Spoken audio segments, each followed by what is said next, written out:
Hi guys, good morning. Audible to all? Can you guys all hear me? Can I see a quick yes in the chat box if I'm audible? Yes, everyone, audible? Everyone else, I see a couple of yeses. What about the rest of you? Okay, awesome, great guys. So, good morning again and welcome back to the social media marketing module. Great to have you guys here. Happy to be here with you guys as well. So today we're going to be discussing Instagram and Snapchat marketing. We look at both platforms. We'll spend more time on Instagram because Instagram is much more powerful, much larger than Snapchat. But we look at both and see how we can use them as marketers. Right? Before we get started, a quick question for you guys. Do any of you have any questions from any of the previous sessions? Either we've covered Facebook, we've covered Twitter, we've covered LinkedIn. Any questions from any of the previous sessions? Do any of you have any questions? Can I see a quick yes if any of you do? Anyone with any questions from any of the previous sessions? No, so I'm assuming everyone's clear. Have you guys done your tasks, by the way? Right, when you do your tasks, you should sometimes have some questions. If you do, let me know. Right, so if you guys have no questions, either I've done my job too well or I've not done it well at all. I'm not sure which one. Uh, so, all right, but I'm assuming all of you have done your tasks and are quite clear. So with that, we'll move on. If you guys have any questions, let me know. Like I said, I will not close the session till all your questions are answered. So we can take questions in the Q&A towards the end. Okay, Shobit, if you search for any product or any e-commerce site, how does it show up on Facebook? Okay, that is through something called remarketing or retargeting, Shobit. Remember when we talked about Facebook in session 2 and I took you through an overview of Facebook ads?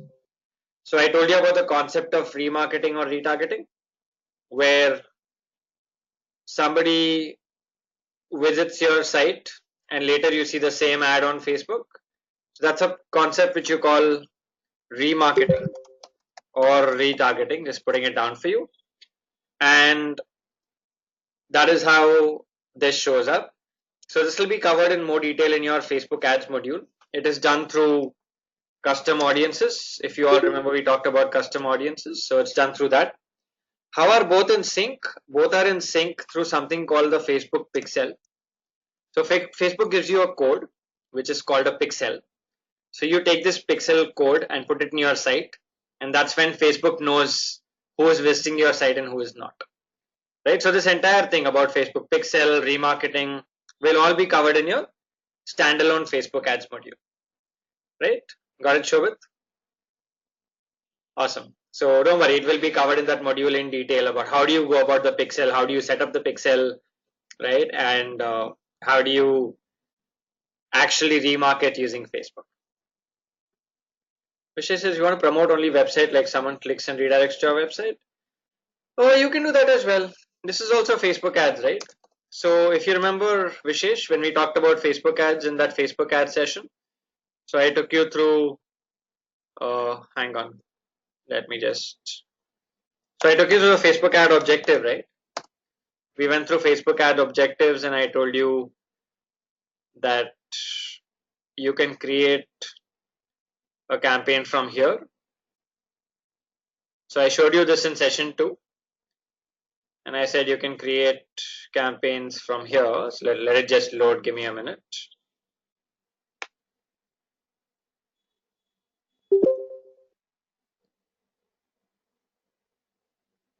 Okay, it seems to be taking some time. Just give me 1 minute. Let me pull out that slide that I showed you. Right, okay, while looks like Ads Manager is a little slow today, it shows up here. So maybe let's do one thing. Let's keep this question on hold and I will come back to this in the Q&A. Is that okay, Vishesh? Ads Manager seems to be a little slow today. So let's come back to it in the Q&A. Would that be fine? Okay, all right, awesome. And sometimes I do miss some questions in the chat flow, guys. If I do, please keep them noted. Sometimes the flow of the session, I might miss some questions. I try not to, but if I do, then please keep it noted and we'll take it in the Q&A towards the end. Okay. All right, great guys. So let's get started with what we have in store for today. We'll start with Instagram, then move on to Snapchat. So the first part is Instagram, right? Before we move on to Instagram, before we look at an introduction to it, let's look at what we're going to learn by the end of today on Instagram. So we'll understand the Instagram audience, right? We will look at why Instagram is a key social platform for businesses today. How do you optimize your Instagram business profile? How do you craft a content strategy for Instagram? What are the best practices? We'll also look at how do you partner with influencers on Instagram to get more reach. We'll talk about boomerang videos, Instagram stories. How do you measure the results of what you're doing? Tools on Instagram and Instagram ads, right? So let's get started with an introduction. Before we do that, quick question for you guys. How many of you are active Instagram users? When I say active, how many of you checked your Instagram at least once in the last 24 hours? Once in the last 24 hours, you've checked Instagram. At least checked. If not posted, it's fine, but at least checked. Okay, let's take a quick count. So we've got Joby says no, Vishesh, Sadni, Pratmesh, mostly yeses. I've got 2 no's so far. Shobit is also no, 3 Mahesh is also no. So I've got 4 no's and rest of you are all yes. I think that's about 30 to 40% are not active, and the remaining rest of you are all quite active on Instagram. So that's good. Those of you who are not active, don't worry. I will bring you guys up to speed as well. Those of you who are not active, do you guys have accounts? Shobit, Mahesh, Joby, and Pankaj, do you guys have accounts, or is it that you don't have accounts at all? Okay, Pankaj doesn't have an account. Anyone else? The rest of you? Anyone who does not have an account on Instagram, never signed up for Instagram? Just Pankaj. Okay, Pankaj, what I request you to do is go and sign up, right, for Instagram, create a profile quickly. That'll help you. Like I've always told you, for all social platforms, it's always good if you want to be into social media marketing. Always good to at least have accounts, be active. Even if you don't post, at least be active to see what other people are posting, what are brands doing. It'll give you a lot of perspective on the platform. It's something that's worked beautifully for me. If you see, I'll be active on all the 6 platforms that we talk about. So I have accounts on all, I have connections on all, and I look at what people really do, and that gives me a lot of insight into what I can do with brands that I work with, right? All right, so Pankaj, I request you to create an account. The rest of you, I think all of you have accounts, so that's good. Let's move on. Let's look at the Instagram audience, right? Before we get to the Instagram audience, quick question for all of you who are active on Instagram. What makes Instagram different as compared to other social platforms like, let's say, Facebook, Twitter, or LinkedIn? We've seen 3 platforms until now, right? We've discussed 3 platforms. We've discussed Facebook, we've discussed LinkedIn, and we've discussed Twitter. So what do you think makes Instagram different as compared to these platforms? Can be used just on mobiles. Yes, that was a key point I was looking for. That was a key point I was looking for. Very good, Jyotsna. You can only post pics, videos. Yes. Okay, I've got both the points I was looking for. Jyotsna and Pratmesh, excellent. Those are 2 key points I was looking for. So let me tell you what this difference really is. The first thing, right, let's go here. Now we also have Facebook, right? On Facebook, I can do multiple posts, right? Can I do a text update on Facebook here? Can I do a text update on Facebook here? Yes, no? If I want to just do a status update, I can, right? Of course I can. Why no? I can, right? On Twitter, I can do a tweet without any image. Can I tweet without any image? Of course I can, right? Last week we saw, we all tweeted without any image. LinkedIn, can I write something and share without an image or a video? I can, right? On all the 3 platforms we've discussed so far, you can do a text update. On Instagram, there are no text updates. You'll see everything is only visual, only images and videos. Instagram does not allow text updates, right? So that's one key difference which Pratmesh had pointed out. The second one, which Jyotsna pointed out, was on Facebook from my laptop. Here you guys are seeing my laptop. From my laptop, I can share something. On Twitter, from my laptop, I can share something. I can tweet. On LinkedIn, from my laptop, I can tweet. On Instagram, can I do this? Can I make a post to Instagram from my desktop here? Can I make a post to Instagram from my desktop? Do you see any place where it says share an update? It does not, right? So two key things which make Instagram very different from other platforms. What are the two? Quick. One, it is mobile only. You can only upload and share from mobile devices. And second one that Pratmesh said is that it is completely visual. So it is, you cannot do text updates. It is basically pics, videos, that's what you can do, and no text updates, right? So that's a key difference. And like I've always said, before you start marketing on a platform, very important to understand two things: the nature of the platform and the characteristics of its audience. You need to know both very well. That will make your marketing much more effective, much more impactful. Okay, great. So now that we've looked at what makes Instagram different, let's look at the Instagram audience. Who are these people who are active on Instagram? So if you look at the breakdown of Instagram users by age, and by the way, there are 55 million Instagram users in India, right? That's the Instagram user base in India. Quick quiz for you guys. How many Indians on Facebook? We saw this in the Facebook session. Quick quiz. How many Indian users on Facebook?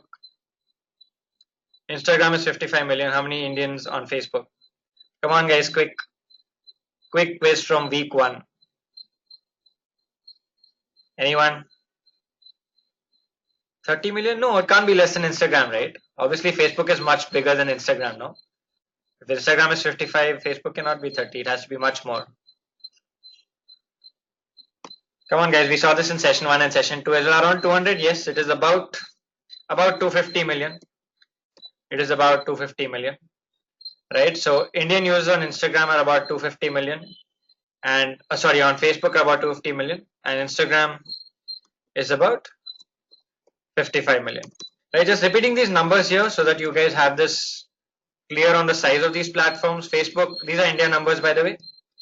Facebook in India is 250 million. Instagram is 55 million, right?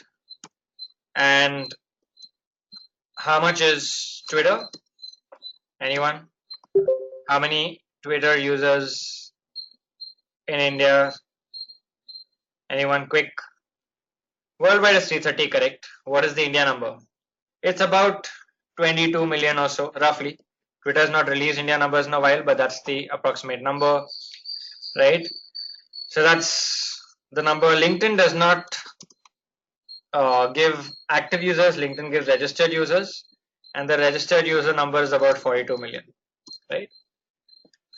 All right, so great. So these are the Instagram users in India. If you look at their age-wise breakdown, that's the age-wise breakdown. So you see, Instagram is a much younger platform as compared to most other platforms, right? The audience on Instagram is comparatively much younger. So if you look at 25 plus, it is a very small percentage of the overall platform numbers. Okay, so about 60% of the, sorry, this is 45 plus. About 60% of the audience is under 25, about 58%. So it's a very young platform. Facebook, we've seen, has become more mature, more old now. A lot of older generations also on Facebook. Like I said in the Facebook session, my mom and dad are more active on Facebook than I am. So that's how Facebook has grown now. If you look at the other statistics, about 45% of Instagram users are people who are predicted to prefer high value goods. So it's also a more premium audience. So one insight is the Instagram audience is a little younger. Second, it is more premium than most other social networks. So all these are indications that they are more premium, right? More affluent than other social networks. 82% of Instagram users use a 4G connection. 70% use high-end smartphones, and nearly 25% are engaged shoppers. These are people who clicked on the button shop now on Facebook in the past week. And the source of all this data, by the way, is from Facebook ads itself. Okay. And nearly 25% travel frequently, right? So there are also a lot of frequent travelers in amongst the Instagram audience. Okay. So these are important for you to know again, because when you do this, when you use Instagram for a brand, you need to know what kind of an audience is there so you can reach out to them effectively. Right. So just to summarize what I just said, Instagram audience is comparatively younger and more premium as compared to most social platforms. Of course, with the exception of Snapchat. We'll look at Snapchat later in the second half of today. But with the exception of Snapchat, Instagram has one of the most, or the youngest and most premium audiences. Okay, great. So now we've looked at the nature of the platform, what makes it different as compared to most of the social networks. We've also looked at the audience in the platform. Let's move on and see, why should we use Instagram for business? Why is Instagram such an important platform for businesses today when it comes to marketing? The first thing is it's the second largest social network. So I just gave you the India numbers. What you see now are global numbers. Ritu says, how premium? Well, Ritu, I just took you through all the statistics here. Were you part of the session, or did you see these slides? So 45% of them prefer high value goods, 82% use a 4G connection, 70% use high end smartphones. These are indications of them being a more affluent audience. Does that clarify, Ritu, or is the question something else? Does that clarify on how premium they are, or what are the indications that say they are more premium? Yes, no? All these statistics are indicators that they are a more affluent audience as compared to most other social networks, where these percentages will actually be much lower. How it's more premium than other channels? Well, because if you look at Facebook, numbers here, you will find only about, I'm giving you a rough estimate here, but I can pull up the numbers for you if you want. The number of people who use Facebook, probably only about 40% of them or 50% of them might be using 4G. Right, on Instagram it is 82%. Likewise for Twitter, might be lower. High-end smartphones, right? 70% use high-end smartphones because Instagram has always been a very visual platform. It is camera driven, right? You take great pictures with great cameras, and that's what works, glossy pictures, which is why it's always been in the domain of people with high-end smartphones. If you look at Facebook, this number will be lesser. You look at Twitter, it will be lesser. Look at LinkedIn, might be lesser, right? Look at the number of people who travel. All these percentages will be lesser for other platforms. Got it, Ritu? All these percentages that you see here, the numbers will be lesser for other platforms. Is that clear? No? If not, let me know.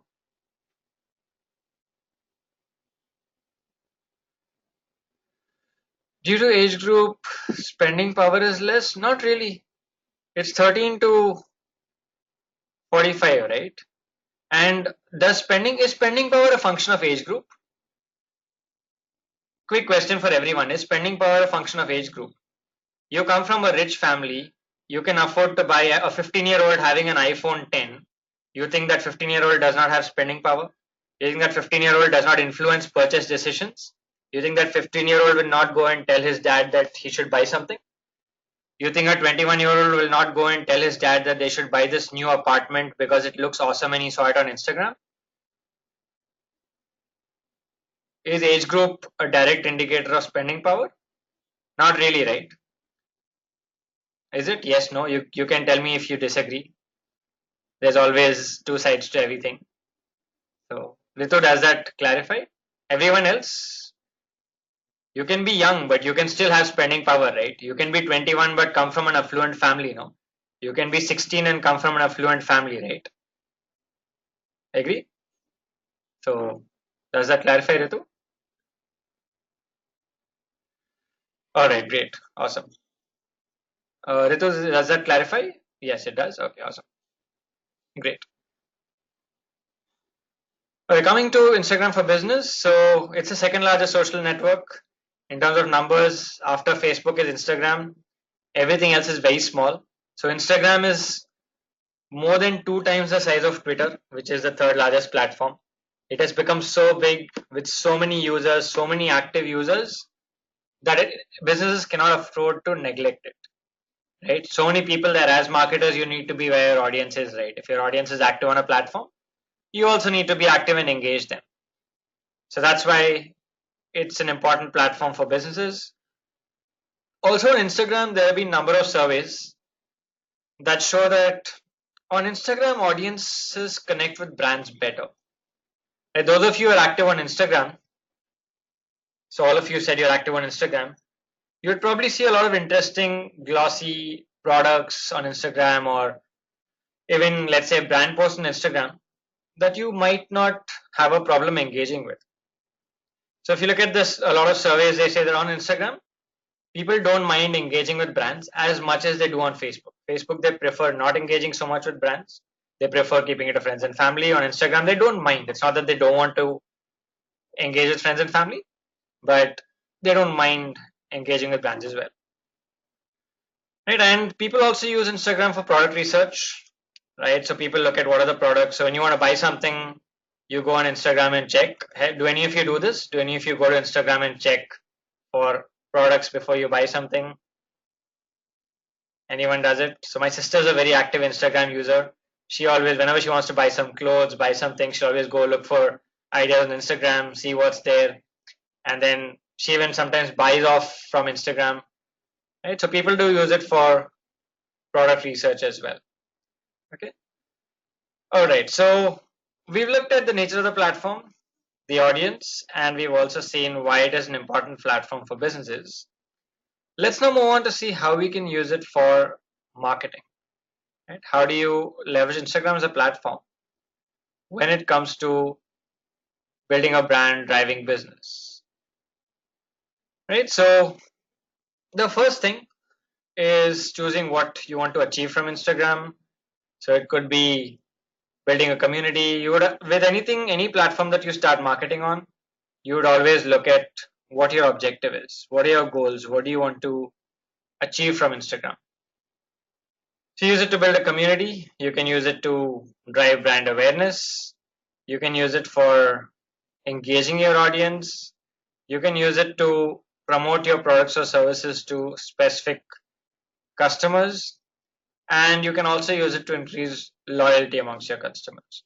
Right? So these are different goals you can choose when you want to market on Instagram. Okay, and then once you have your goal set, you would always begin with optimizing your Instagram profile. Right? So when it comes to your Instagram profile, if you look at Instagram profiles, the first thing you would do when you want to use Instagram for business is you would switch to something called a business profile. So just like on Facebook, people have profiles and brands have pages, right? On Instagram, normal people, users have profiles, but brands would have what you call business profiles. Do any of you here have a business profile on Instagram? Anyone here with a business profile on Instagram? No? Anyone using Instagram with a business profile?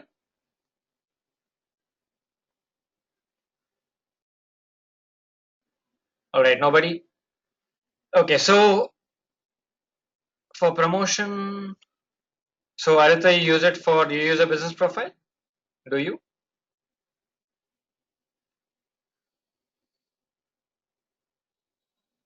Okay, all right. So when you convert, so for your own profile, all of you are, those of you are active on Instagram, when you post something to Instagram, can you see the reach or the impressions for that post? If you post something, you post a picture to Instagram yesterday, can you see how many people you reached, how many impressions you got? You can't, right? No, I'm saying for Instagram, even recently you can check the time spent on the platform, but as a person, not as a user, I'm saying, right? As a user, I'm not talking about stories here, not talking about stories, talking about Instagram feed, and I'll tell you the difference between the two for those of you who are not familiar, right? So for you to be able to see this data, what were your impressions, what was your engagement rate, all this data. So can you see, for example, for each post of yours, no, I'm saying as a personal profile, not as a business profile. I'm saying as a personal profile, can you see all this? You can't, right? If you want data, if you want to see the impressions for your post, the reach for your post, you would need a business profile. So those of you who are using Instagram for business as a brand, you will have to convert your profile to a business profile, right? When you sign up for Instagram as a brand also, you will have a normal profile only.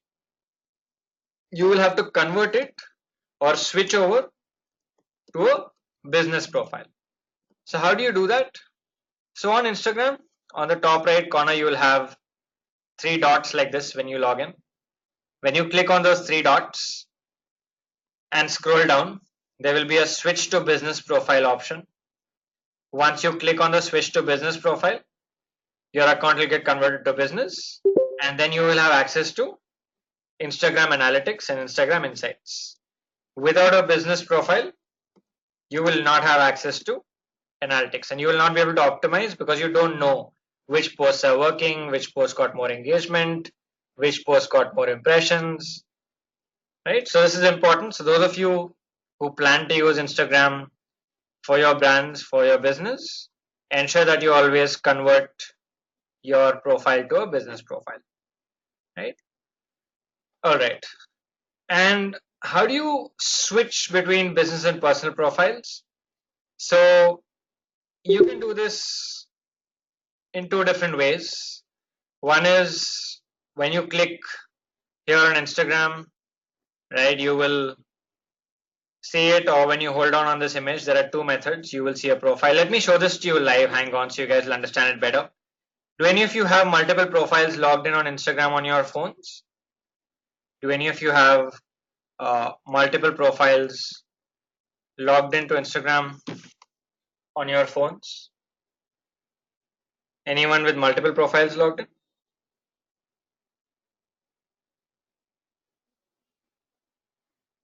Yes, no?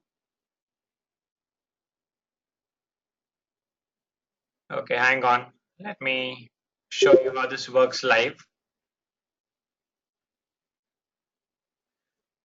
Okay, you guys can see my mobile screen now. Can you guys see my mobile screen? I think you can. Yeah. Okay, so if you look at, just to give you a quick, for those of you not active on Instagram, when you log into Instagram, right, there are two parts to an Instagram feed. One is this, which is your news feed, right? This is your news feed. Just like Facebook, as you keep scrolling, you will see posts. Sometimes you'll also see ads like this. So here you see this. This says sponsored. This is an ad, right? So this is the what you call the news feed. Right? This is the news feed part. For those of you who are not active on Instagram, this is for you guys. For those of you who are active, I'm sure you guys know all of this. But just to help those who are not active. And on top here, right, on top here, when I scroll back, you see this stories here on top. It says stories. I'll come to stories shortly. I'll tell you what are stories. So you see this, all these are what you call the stories feed, right? These are all the stories feed. How many of you are active on Instagram stories? Those of you are active on Instagram. How many of you are active on Instagram stories? Quick yes. How many of you are active? I mean, how many of you access the stories section?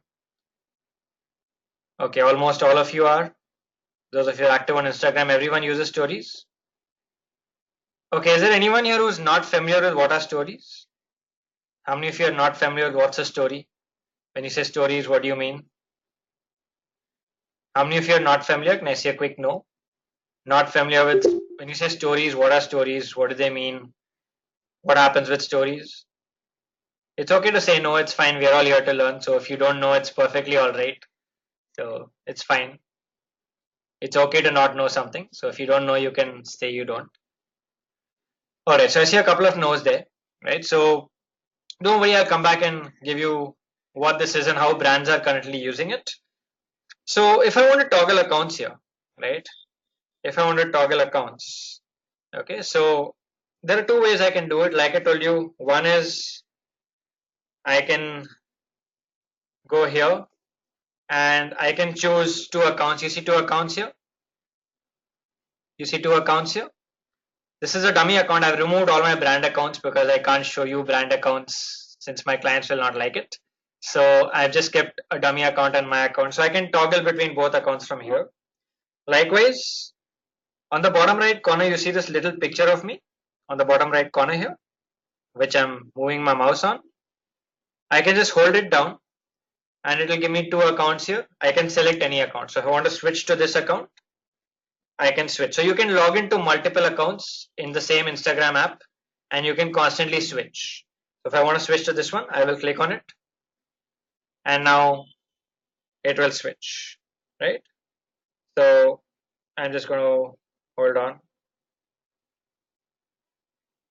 right? So it takes me, this is the profile. It's just a dummy profile I've created for you guys to understand how a business profile looks like. On the top right corner, you will see this analytics here, this graph kind of lines, bar graph, histogram, right? You will not see this on a personal profile. So if you go to my profile, which is a personal profile and not a business profile, you see that those three lines went away, right? Those three lines went away. Okay, so that's because it's a personal profile. Okay, all right, great. So let's move back onto the text. So we'll keep toggling between my phone and the laptop so you guys can actually see how these platforms work because they are technically mobile platforms. So we'll see how they work as well. Great. So is everyone clear until this point on how do you switch between profiles if you have multiple profiles logged in into the same app? How do you switch between them? About the importance of switching to a business profile. Everyone clear? Why you should switch to a business profile because you get analytics. And how do you switch between multiple accounts that you have logged in? All right. Everyone else, can I say a quick yes? Yeah. Okay, great. Rest of you guys, everyone else, can I say a quick yes from everyone? All of you? Clear until this point? Okay. Now, when it comes to your bio on Instagram, which is basically your description, it's important to have an updated bio description and picture. It's important that you should do this because this is what people will read when they come to your Instagram profile. They'll get to know a little bit more about you, understand who you are, and might choose to follow. So always ensure you have your picture updated and have a strong bio and description, right? That's one best practice for Instagram bios. You would use the space to tell your audience why they should follow you. And if you have something that you're selling, what are you selling and what's in it for them? So you tell them, okay, we have great products that help you do this. And or we sell you a software that helps make your life much easier, right? Helps make things much more convenient for you. Okay, so that's a key thing to remember, right? You would also ensure that you mention your website link in your bio, right? This is important because Instagram, right?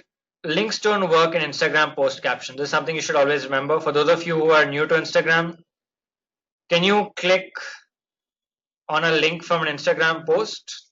If I do a post on Instagram and if there's a link in it, is it clickable? No, it's not. It's an important point to note for those of you who are not familiar with Instagram, is that you cannot click on a link from Instagram, not like Facebook, not like LinkedIn, not like Twitter. Links on Instagram posts are not clickable, right? So you will have the only place you can give a link on Instagram right now is in your bio here, right? So ensure that you have your website link here in your bio. And if you have a link that you want to share, you can update it in your bio whenever you want. Let's say I've written a new blog. And I want to promote on Instagram. I can share a visual on Instagram, and then I can update the blog link in my bio. And in the post, I will say link in bio. If you look at this post here, so he says both episodes are available here. This link is clickable in my profile right now. If you read here, it says this link is clickable in my profile right now. So you can't click the link from here. Click on my profile, and I've updated the link there. You can click from there. So whenever you want to give a link, normally you will see a lot of Instagram users saying link in bio. They'll just say link in bio, which means go to the bio. How do you go to the bio? Click on the person's name, go to their profile, and you can click the link from there. Right? So always remember, when you're using Instagram for marketing, links don't work. You'll have to keep updating the link in your bio section here. Right? All right. So now we looked at the fundamentals of how do you create, or what should you keep in mind when writing down your description, ensuring that you let people know who you are and what you do and what you bring to the table. We've also seen why it is important to update the links that you have to share in your bio section. Let's look at how do you craft an Instagram content strategy. End of the day, it's all about content, right? Again, going back to the very first session, we said the foundation of social media lies in content, right? Content is the foundation of any social media strategy. Every platform we've seen so far, be it Facebook, be it LinkedIn, be it Twitter, all these platforms we've seen, content is the base. If you don't have great content, you'll not be able to build a following, you will not be able to reach your audience and engage them. This applies to Instagram as well. Instagram also has an algorithm, right? We talked about the Facebook algorithm. Everyone remembers the Facebook newsfeed algorithm? All of you?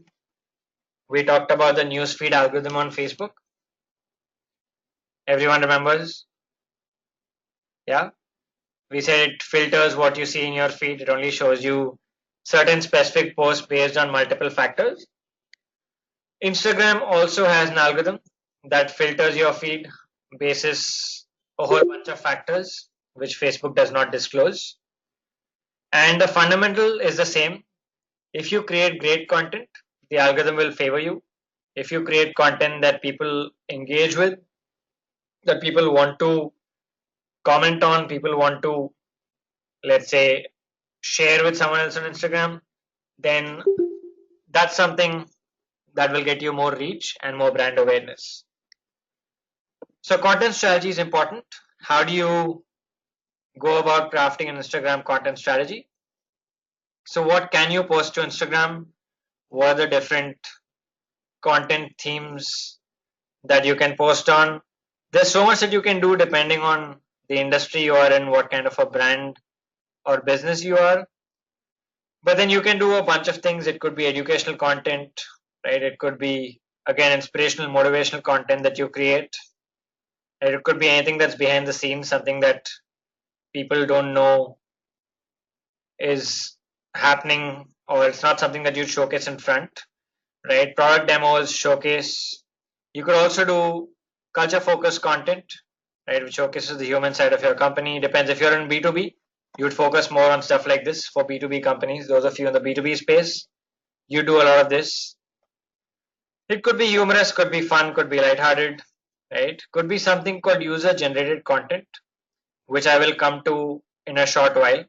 This is a very important aspect on Instagram. It's called UGC, or user generated content. We'll come to that. You can also share customer stories. This is just an example of what you could do. There's so much that you can do basis your brand and how creative you can get. Right. So one thing you should remember is, like we discussed, Instagram is a very visual platform. Right? Very visual. Everything on Instagram is glossy, images are very nicely done. Right? So as a brand, if you want to be active on Instagram, you must produce great visuals. Right? You must ensure that your visuals are awesome. You can't just take content from any other platform and put it on Instagram. On Instagram, you would actually make your images look much better. Otherwise, they won't stand out on the platform. Those of you who are active on Instagram, you've seen, right? Instagram is very, very glossy, the feed. And if you saw my Instagram feed now, lots of great pictures. People have taken so much effort into taking the best angle, putting the best pictures out there. Right? You've seen some of my feed now since the morning. So because users are ensuring that the feed is very glossy and very visual, brands also have to do the same thing, right? So how do you, one is of course to take great images. So ensure that your visuals on Instagram stand out. Otherwise, there's no point being active on Instagram as a platform. Right? Instagram has built-in filters. Those of you who are active on Instagram, you would use filters that make your pictures look much better than what they actually are. So Instagram was the first platform that came out with these really good filters. What are filters? Filters are basically something you apply over your image. It's like a layer on top of your image that makes your image look more aesthetic, right? More glossy, makes it look much better. I'm sure all of you have used filters. It's now it started with Instagram. Now it's part of every smartphone as well, where you can filter your picture and make it look much better. So you can use these filters as a brand to ensure that your brand posts stand out on Instagram. They don't look odd on the Instagram feed. You can also use third-party apps like these to make your images better. So these are some common apps that we use, which is VSEO Can, the Snapseed, Afterlight. You guys can note these down, download them, try and see which one you like the most. Right? These are apps that help you filter your pictures just like Instagram's filters. They help you make your pictures much more catchy. Right? For Instagram as a platform, because Instagram requires images to be very catchy. One thing you should note here is always try to stick to the same editing style for each photo. This will ensure your feed looks cohesive, right? Your feed looks like it's coming from the same brand. Pick maybe two filters or one or two, three, maybe 2 3 filters that you like that work with your brand, that are in sync with your brand colors, brand image, and use that throughout. Do not use different filters for different images all the time, right? When it comes to Instagram, you would always ensure you post high quality product images. If you're posting a product image, ensure the quality is very good. For example, you can see this. This is a product image from the brand Chumbak. So if you look at the way it's been taken, the way the product has been photographed, even the colors in the product, the image has been made in such a way that it's so vibrant it stands out in the feed. Right? So whenever you make or you post product image on Instagram, ensure they stand out. That's one thing, one best practice to keep in mind. Right? So that's one. Second thing, focus on what your brand stands for. Ensure that all your content is always in sync with what your brand wants to say or what your brand stands for. For example, you can see Nike's post here. Nike stands for adventure, Nike stands for fitness, Nike stands for being motivated and doing a lot more, pushing your boundaries. So since the brand stands for this, their posts are also in sync with what their brand stands for. You could leverage user generated content, right? So I said I'll talk about this. So when you say UGC, what does it mean? Quick question for all of you. What does UGC mean, or user generated content? When you say user generated content, what does it mean? Anyone? What does user generated content mean? Self creation. Okay, kind of there. Any other answers? When you say user generated content, what does it mean? What is user generated content? Unique content? Not really. Not really unique content. Unique, of course, but that's not what the definition is. Anyone else? What is user generated content? It's something that's very important on Instagram. Lots of brands use it a lot. Content created by user, yes. So let me put this together. Like Aritra and Vishesh said, It is content that users have created, which brands are using on their pages, right? So a brand using content created by its users or generated by its users is called user generated content, right? So this means that the brand does not always have to create its own content. It can get its users or get its audience to create content for it. It's a very important concept. Let me show you examples so you understand better. So if you look at this post here which Cafe Coffee Day has shared. It says, if you see here, it says shared by Srivatsan987. What does this mean? This means that this user took the picture. So this guy who's Srivatsan987 took this picture and then CCD shared it on their page. How does this, is this good for the brand? Does this benefit the brand in any way? So does this benefit the brand in any way? How does it benefit the brand? If yes, how? Everyone, does this benefit the brand in any way? Okay, how does it benefit? What are the benefits? Why should a brand do this? Why should a brand do this? Why would CCD take this guy's picture and share it? Publicity for who? For the brand? More engagement? Okay. Shows customer delight? Yes. Very good point, Shobit. Excellent point. Customer loyalty? Yes. Excellent point, Akhil. What else? Anything else? Let me give you another example. So this is from Taj Hotels. So one of Taj is customers was staying in the Taj Hotel in Maldives, and she took a video of the beach there, of the beach as part of the Taj Maldives resort, and they shared it saying captured by spectator Seema, and they said repost. So they took her post and reposted it. So why would brands do this? Multiple things, multiple reasons, just like all of you have said. Right, the first thing is brands don't have to create all their content.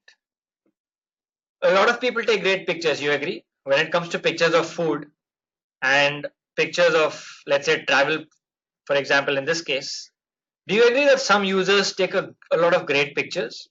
Some people just love taking pictures now. I'm sure a lot of you do it as well. How many of you go and Instagram your food before you eat it? How many of you Instagram your food before you eat it? Do any of you do? Vishesh does, anyone else? It's a trend, no? Before you eat something, you see some really you see a dish that's been presented very nicely, you take a picture, Instagram. Instagram is full of food pictures, travel pictures, lots of them. So a lot of users are great at taking pictures. As a brand, if I have to take great pictures, I'll have to do it at a cost, right? Product photography is expensive, by the way. Product photography is expensive.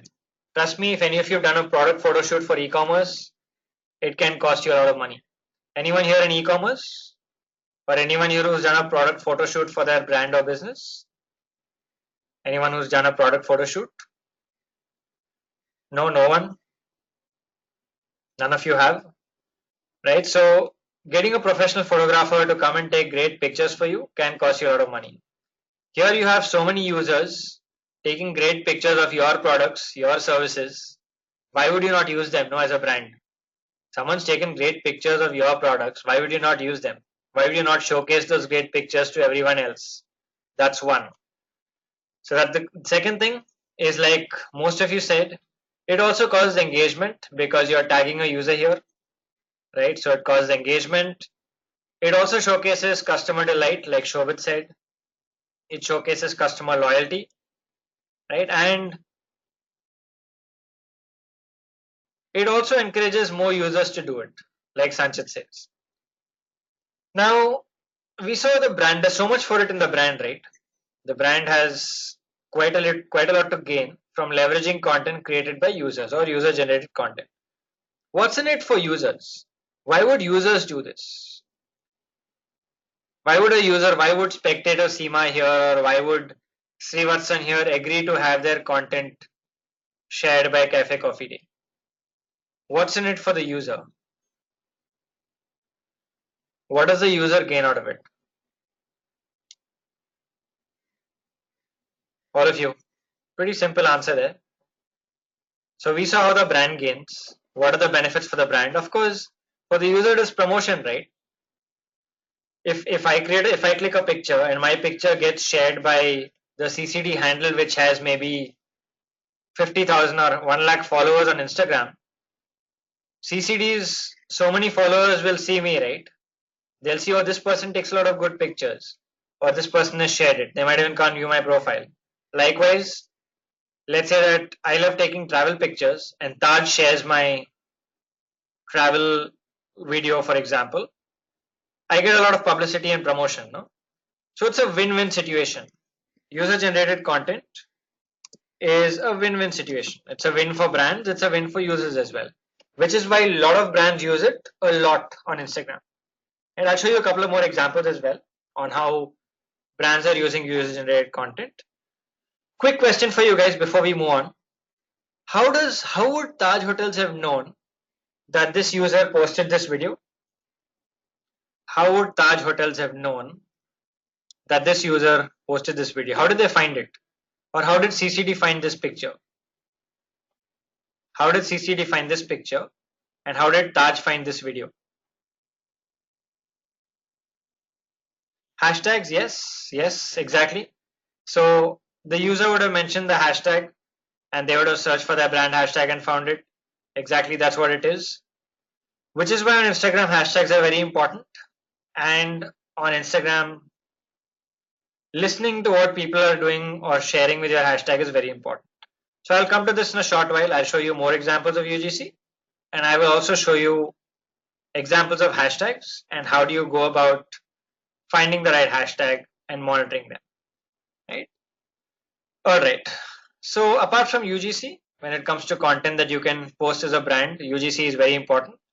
You can also post content that people relate to. This is very important because this again drives engagement.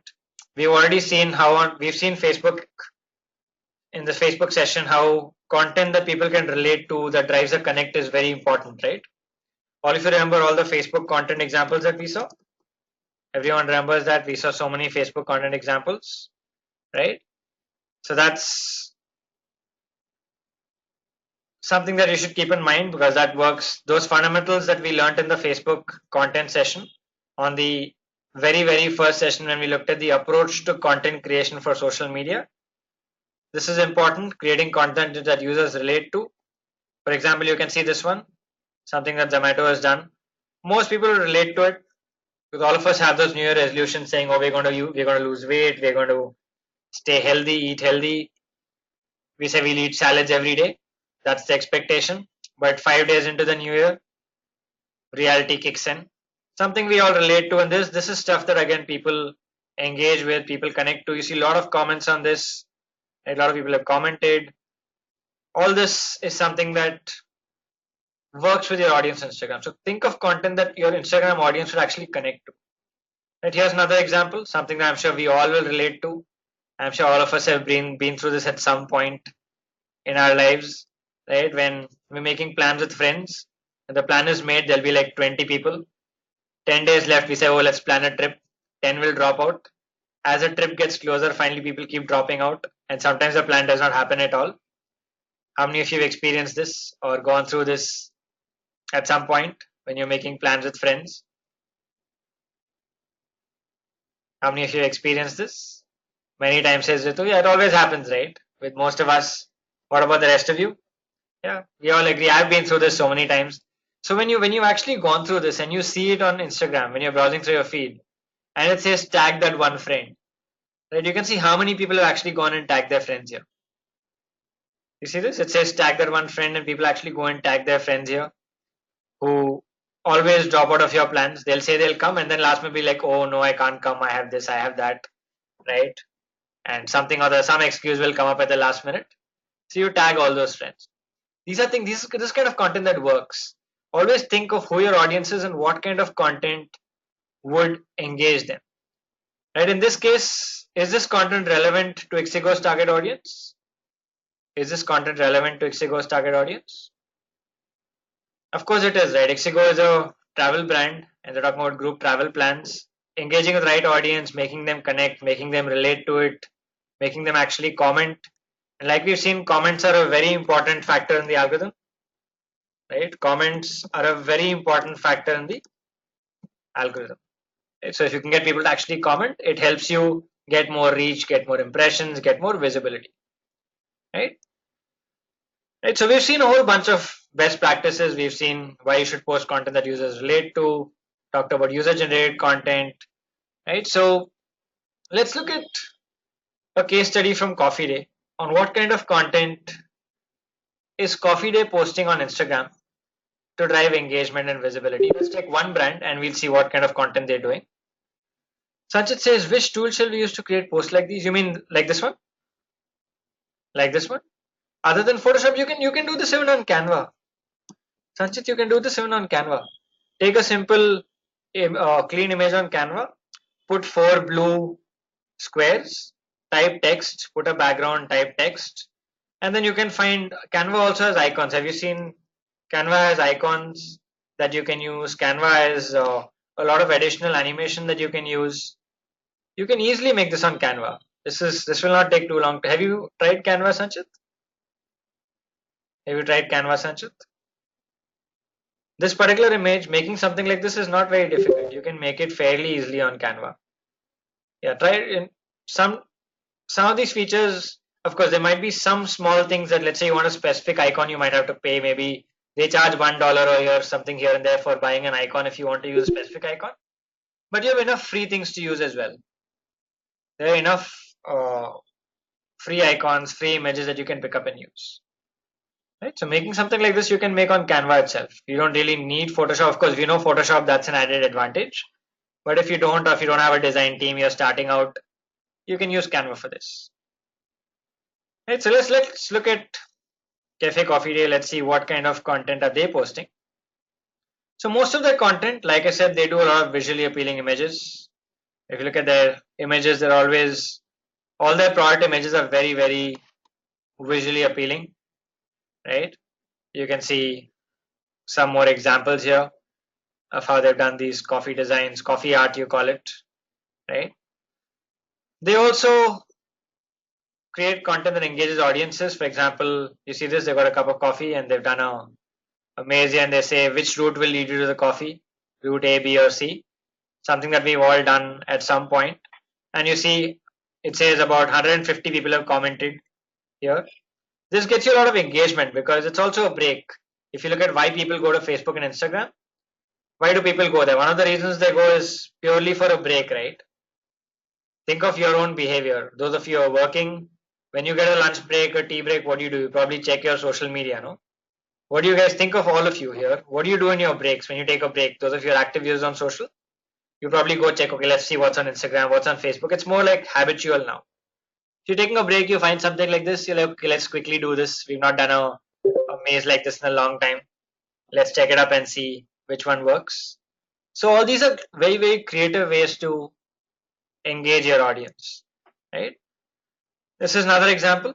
They say, how many of your favorite CCD products can you find in a word search? Again, you see people have actually commented with espresso, with cappuccino, right? Frappe.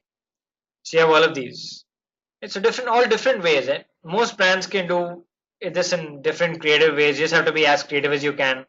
Different ways to get people to comment, right? The more you get people to comment and engage with you, the more reach you see in your feed. So these are all excellent examples in a case from CCD where they've actually got people to comment on their pictures here, right? Then we talked about UGC. Let's see how CCD has very effectively leveraged user generated content. Right? CCD has done it beautifully. Let's see how. So this is a post that they did where they say, check out this great shot by Tanveer. Share your best coffee with the view photos with us. So what are they saying? is share something, put the hashtag coffee with a view. So let's say you're traveling to some place and you're at a very scenic CCD. Then share your image with the hashtag coffee with a view, and we will share it on our Instagram profile. Right. So if you see this, lot of users, lots of examples here. You see this where people have actually shared coffee with a view. This is like next to some fort where people have taken a picture. Another example here. So it's a great way for the brand, in this case Cafe Coffee Day, to source great images. It's a great way for you to create content with minimal effort, so to say. And how much effort is it going to take? You're getting your audience to take great pictures for you and share it with you to update and share with the rest of your audience. Isn't it a great strategy to use? Especially on Instagram, where people take awesome pictures and make it very glossy and filtered, and you can actually reshare it. So this is a great way to do it. This is another example where this was, of course, one campaign that they've been running is Coffee with a View, where they tell people take pictures of your CCD coffee where you got a great view, share it with us. Likewise, they say doodle your favorite coffee moments. Let's say you're sitting at CCD and you love doodling. Is everyone familiar with doodles? Everyone familiar with doodles? No? I'm sure all of you have seen Google Doodles. Everyone seen Google Doodles? Yes, no? Everyone, guys, come on. Everyone knows what a doodle is. Some say no. So sometimes, have you seen when you, let's see if there's one today. Hang on. So let's go to Google. Okay. Sometimes in place of Google's logo here, you've seen some nice drawing that they do when it's somebody's birthday, some important event. In place of the Google logo, you've seen a drawing here. They do hand drawings and images and illustrations. Yes, no? Everyone seen that? Vishesh, have you seen that? That's what a doodle is. So basically, a doodle is like a illustration or a hand drawing or something. So CCD says if you're doing that at CCD, you can share it with us, and then you can see people have actually done hand drawings sitting at CCD. You see, if I have a lot of artists, a lot of people who love drawing, love illustrations, love paintings. So you love sitting at a CCD and doing this, and they then share it, and CCD shares it again. It's a great picture, and it's also great branding, right? If you have a great image with a CCD cup in the background, it's also great branding for CCD, right? To come with a campaign like this, where users share content with you and you post it or repost it to your Instagram profile. Right, so that's a couple of examples of how they've effectively leveraged user-generated content. Right, so we just summarize what they've done. So they've done great visually appealing product images, something that you could learn from them. Right, engaging content such as quizzes. We saw that word search, which get people to comment, and they very effectively leveraged user-generated content. We saw they got people to take pictures of coffees with a view, take pictures of doodles that they've created while sitting at a CCD, and leverage that to drive awareness and visibility for their brand amongst the rest of the audience, right? So that's CCD. Before we move on to best practices, let's take a look at another brand live on Instagram. So like we've seen, I've told you that at the moment, one of the best brands in the social media space is Exigo. We've already seen lots of great examples from Exigo, right? So if you look at Exigo here, right, you see all this is their feed. So when you look at their feed here, you can see they're doing a series on old images, old travel images, right? They've got lots of great pictures here, right, that they've shared, right? All different ways. If you look at the entire feed, it's very visual, right? It's very visual. So they've said food from all over the world. So it's a series on food from all over the world, right? All different ways of engaging the audience. If you look at the pictures, they're very glossy, very high definition, right? These are kind of pictures that work on Instagram, right? So whenever you create pictures, ensure you follow the key best practices that we talked about, using filters, making your pictures glossy. Maybe I shouldn't be showing you so much food on a Sunday morning, but yeah, that's because it's a travel brand. They've got a lot of great food images. They've got a lot of great quotes that they've done on food, right? Just look at their feed. You'll see so many great images and travel food that they've done to engage with their audience again, right? All right, coming back here. Right, so we've seen what are the best practices when it comes to content, right? To summarize again, create content that your audience will relate to, create content that your audience will comment on, create images that are visually appealing, use filters, right? Effectively leverage user generated content. It's a great way for you to build brand awareness. So these are some things to keep in mind when creating content for Instagram. Let's now move on to some best practices for Instagram marketing. So we've looked at content creation. Any questions until this point? Is everyone clear until this point? If yes, can we move on to some best practices for Instagram marketing? Everyone's clear until this point? Can I see a quick yes, guys? All of you? Everyone else? Can I see a quick yes? All right, great. Thank you, guys. Some of you have been very quiet today. Yeah, okay. That's the moment I said some of you have been very quiet. I have some more yeses coming in. All right, great. Thank you so much, guys. Like I said, once in a while, do drop a yes. At least I know you guys are around.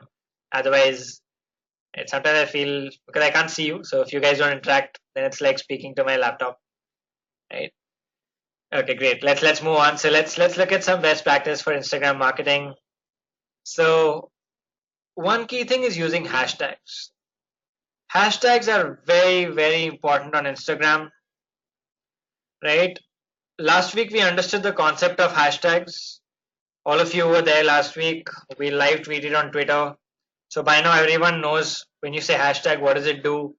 Right? We all live tweeted with a hashtag on Twitter to understand the concept. So now I'm assuming everyone's clear with the concept of a hashtag. Yes, everyone. Everyone's clear with the concept of a hashtag. Yes, no, all of you. Yeah. Okay. Last week in the Q&A, some of you were not there for the Q&A. I think a couple of you were not there. In the Q&A, I think Jyotsna had asked a question. Was that Jyotsna who had asked that question on are hashtags effective on Facebook? Was it Jyotsna or was it someone else? I think it was Jyotsna. Is that correct, Jyotsna? So I think Jyotsna asked that question saying are yes. Okay, Jyotsna says yes. So are hashtags useful on Facebook? So we answered the question in the Q&A. So for those of you who are not there, just a quick recap. To understand if hashtags are useful, there are two key things. One is hashtags work best on platforms that are public, right? Now on Facebook, right, I asked you a question last week. For those of you who were around in the Q&A, those of you who are not, how many of you have searched for a hashtag on Facebook? All of you are active Facebook users almost. How many of you have searched for a hashtag on Facebook? How often do you go and search for hashtags on Facebook? So you clicked on search and you search for hashtags. Everyone else? Barely, rarely, no, not often. What about the rest of you? Some say never, right? So people don't really search for hashtags on Facebook, right? People don't. Mostly people don't. People come to Facebook, look at the feed, watch videos, interact, like, comment, share their own updates and go away. If nobody searches for a hashtag on Facebook, there is really no point of using it, right? Because people aren't searching. The purpose of using a hashtag, like we saw on Twitter, if I use a hashtag, I can reach more people, right? If I use a hashtag, I can reach more people.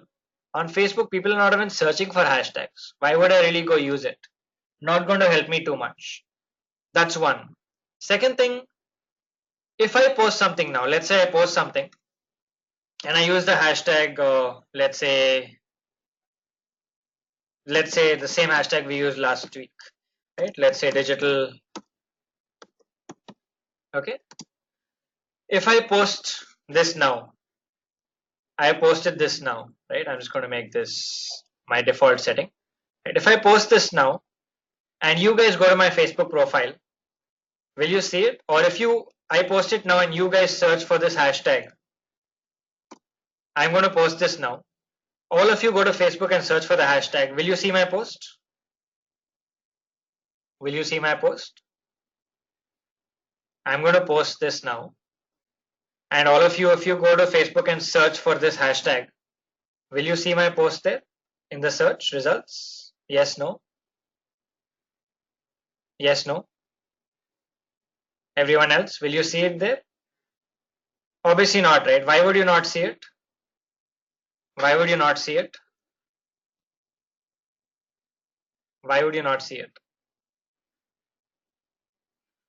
Yeah, because you're not friends with me on Facebook and I've shared only with my friends, so you will not see it. Another thing that does not make hashtags very effective on Facebook is that people generally share with friends. So you will not get all the posts on Facebook that people have shared with the hashtag because it's not a public platform by default. Hashtags work best on platforms that are public. So is Twitter a public platform? Is Twitter a public platform? Yes, it is, right? We saw last week. So if I tweet with the hashtag digital vidyarthi and I say tweet now, if I say tweet and all of you go search for this hashtag, will you find my tweet? After I tweet and you go search for this hashtag, will you find my tweet? When you search for this hashtag? Of course you will, right? Because Twitter is public. Likewise on Instagram. Instagram is also by default a public platform, right? Instagram by default is public unless you choose to keep it private. Of course, on Instagram, people choose to keep their accounts private, but by default, it is public. Because it is public, if you, let's say, search for hashtag, let's search for hashtag social media marketing on Instagram, right? You see this? Lots of posts here. So if I look at, let's say, let's look at something that's interesting. A lot of people have misused the hashtag, as you can see. A lot of people have misused the hashtag. Let me just search from my phone. Hang on. Let me do a phone search and see if the results are different. So sometimes, okay, look at this one. It says, right, Facebook and Instagram, some post with regards to social media. Hang on while I fire up my phone again. So let's put it on my phone. Right, here you go. So let's do the same search on my phone. So here I have the search button and I'm going to say tags and I'm going to search for social media marketing. Right, okay, the results are different slightly. So if I click on the first link here, you see this? It's someone has shared some post on SEO and digital marketing. And in the hashtags, you see here, the person has used the hashtag social media marketing. Am I following this person? Let's go to this person's profile. Am I following this person? Am I following this person? No, right? But this person still got in front of me because they used the hashtag on their post, right? So on platforms like Twitter and Instagram, hashtags are very important to help you reach the right audience, right? To help you reach the right audience. So always ensure you're using the right hashtags in your posts, okay? All right, so let's look at what are the best practices. How do you find the best hashtags to use? How do you find which are the best hashtags to use? If I were to ask you, I'm doing a post and I want to know which hashtags to use, how would I find them? All of you, what are the different ways? If you're running for your brand on Instagram, if you want to know which hashtags to use to get the maximum reach, how would you find them? Come on guys, everyone. Those of you active on Instagram, how would you find the best hashtags to use? Right tag is a tool. Yes, we saw this last week, right? So that's one way. Everyone remembers right tag? We talked about right tag in last week's session. Yes, no? Everyone, last week we talked about right tag. Do you guys remember? Yes, manual search on Instagram is a very good point. So we talked about right tag last week. So we said that if you search for hashtag social media marketing here, this tool will help you find which hashtag to use, which is the most effective hashtag. Oh, I'm just doing it now, Aritra. Right, so when you search for a hashtag, it will tell you which hashtags to use for Instagram. Right, it says Insta marketing, Insta business, Insta SMM, right, Insta blog. So this will tell you Insta digital marketing. These are hashtags that are specific to Instagram, and these are hashtags which you can use both for Instagram and Twitter, but it gives you the statistics for Twitter. Right, so it's a great tool to use to find which are the best hashtags. That's one way. So one way to find which hashtags to use is to use this tool called right tag. Right, so that's the link for you for those of you who did not access it last week. If any of you didn't, there it is. You can also use hashtagify. Excellent, Akhil. So we mentioned hashtagify also last week. Hashtagify is only for Twitter in the free version. So right tag in the free version gives you both Instagram and Twitter. Hashtagify will give you only Twitter, so you might not be able to use it for Instagram for free. If you want a free tool, this is a great free tool to use, right? Which is right tag. So that's one. Coming back to what else can you do? Well, another thing that you can do is you can use Instagram search, right? So when I search for hashtags on Instagram, let's say I'm searching for hashtag social media marketing, right? You see here, it gives me suggestions. This is a manual search, so it will tell me which are the most popular hashtags on Instagram, depending on the volume of posts. So I can see, for example, social media tip looks like a decent hashtag to use.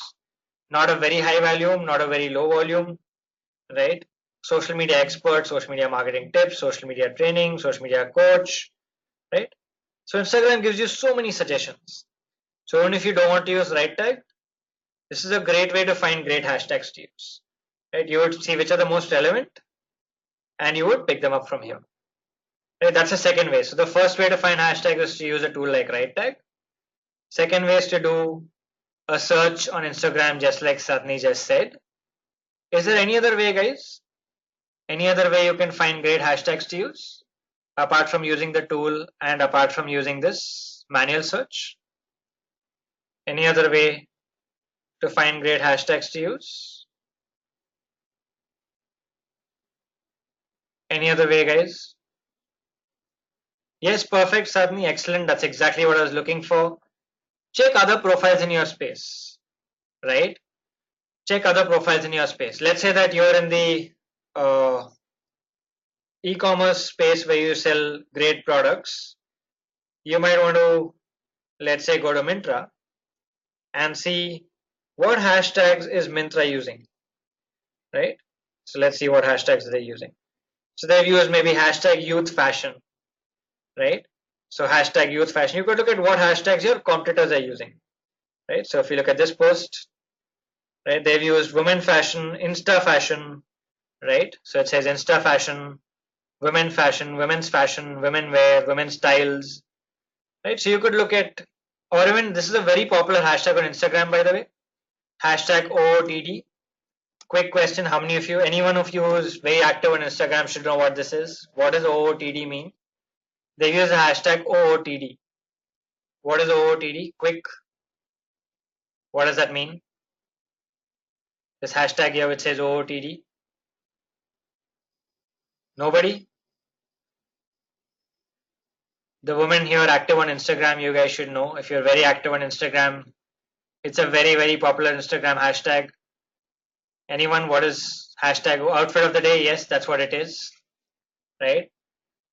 So it is outfit of the day. So you'll see this is a very, very popular hashtag. If I click on it, you see there are 187 million posts, right? People who used outfit of the day hashtags, right? Another thing on Instagram is you can follow hashtags also.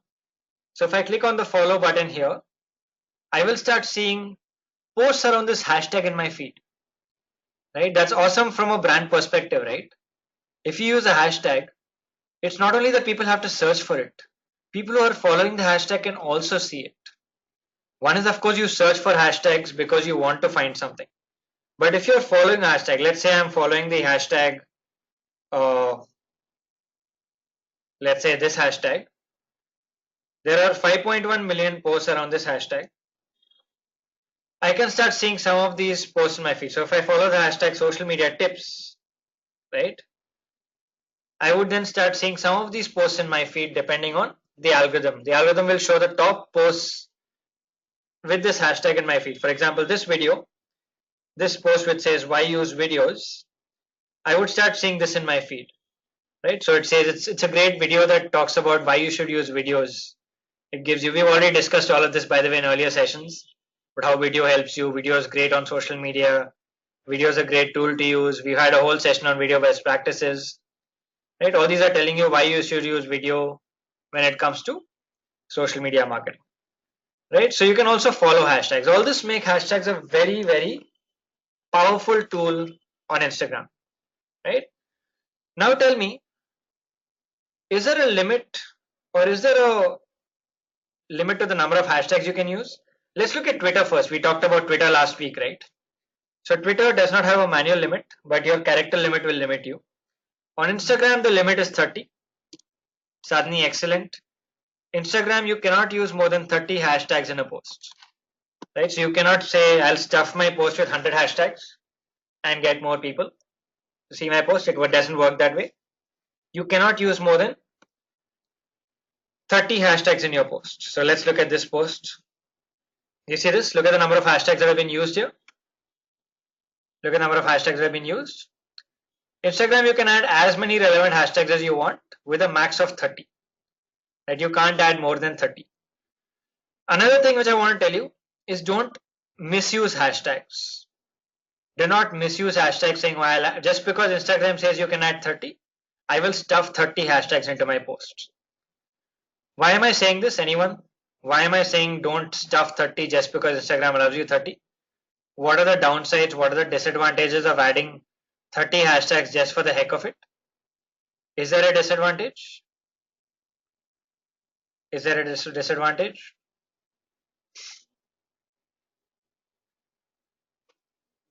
Bad impression, yes. What else? Everyone else? Why would you not use all 30 just for the heck of it? Right, you have 30, let's just stuff any hashtag. You want to reach the right audience, perfect. And what happens? I'm looking for something more than that. I'm looking for something more than that. Negative review, right? Okay, so what happens here if I use the wrong hashtag? I will first reach the wrong audience. Second thing is people will not engage. For example, I am searching for the hashtag social media tips. Okay, now this user here, let's look at this one. This user has shared some travel picture and used the hashtag business tips and social media tips. Does this post have anything to do with a social media tip? Does this post have anything to do with a social media tip?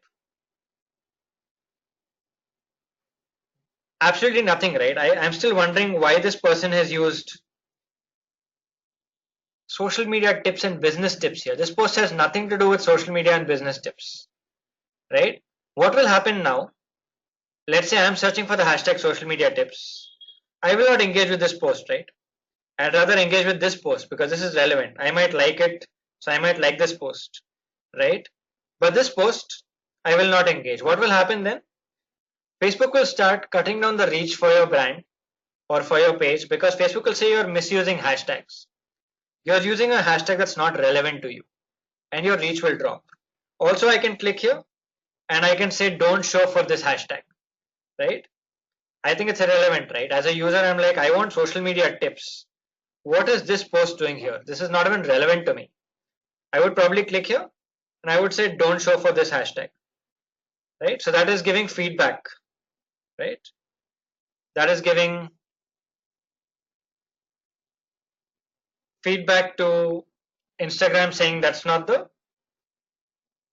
right post for that hashtag. And then Instagram will take it off and will also penalize the business saying this business or this brand is misusing hashtags, right? So do not misuse hashtags, right?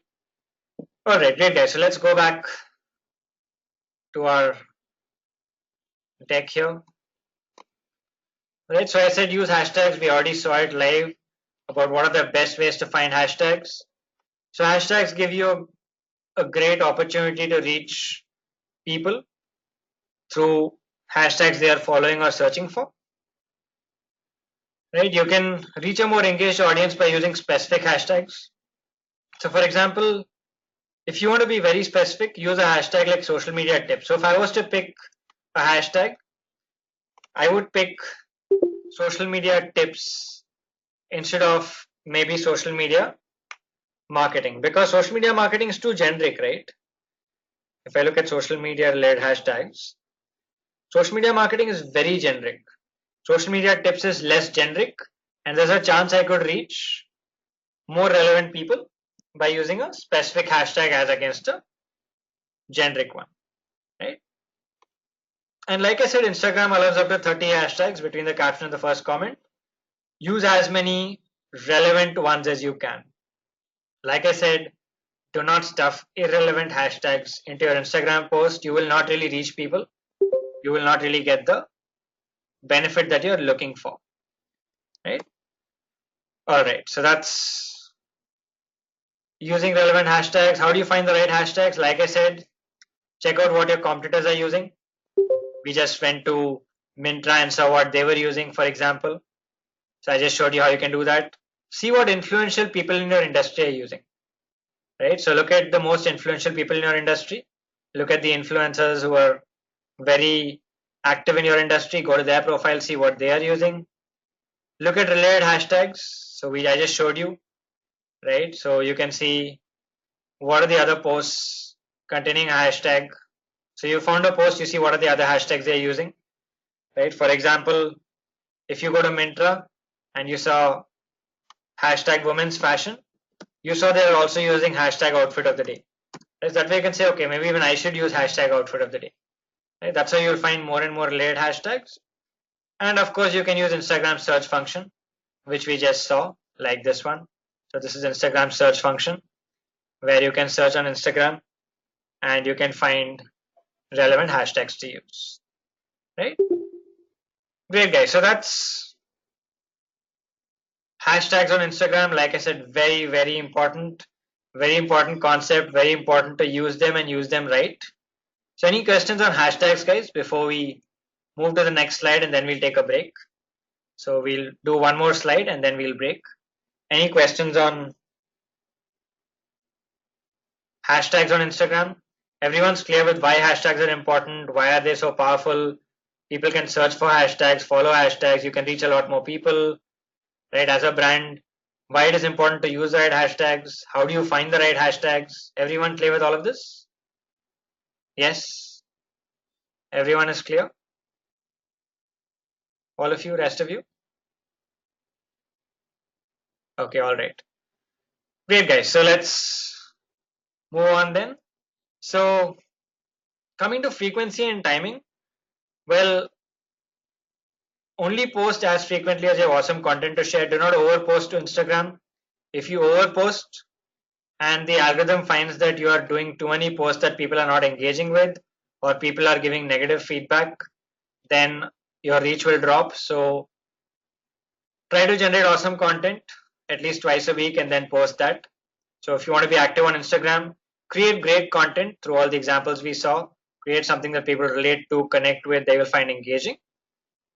And maintain uniformity in your frequency. So if you're doing twice a week, ensure you're sticking to twice a week or once a week. Be uniform, be consistent in your activity. That's when you'll build brand awareness and visibility.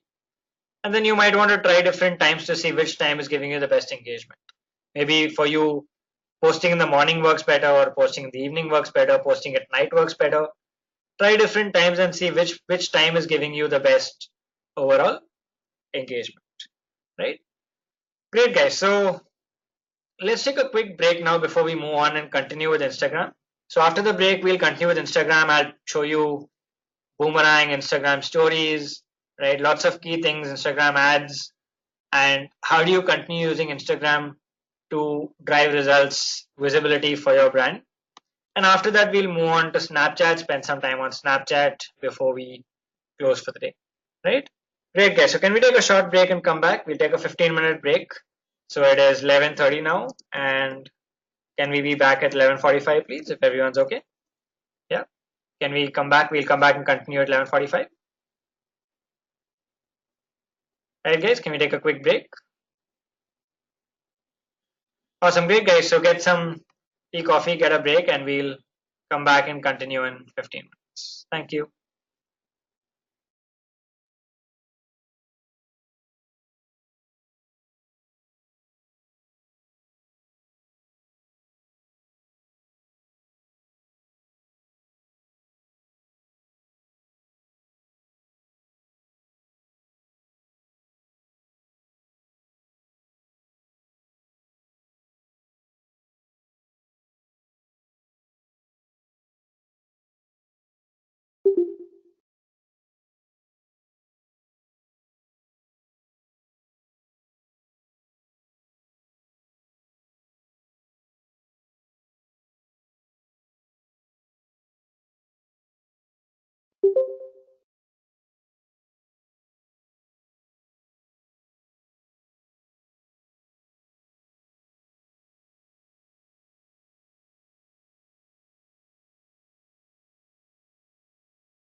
Okay, is everyone back? Can we get started?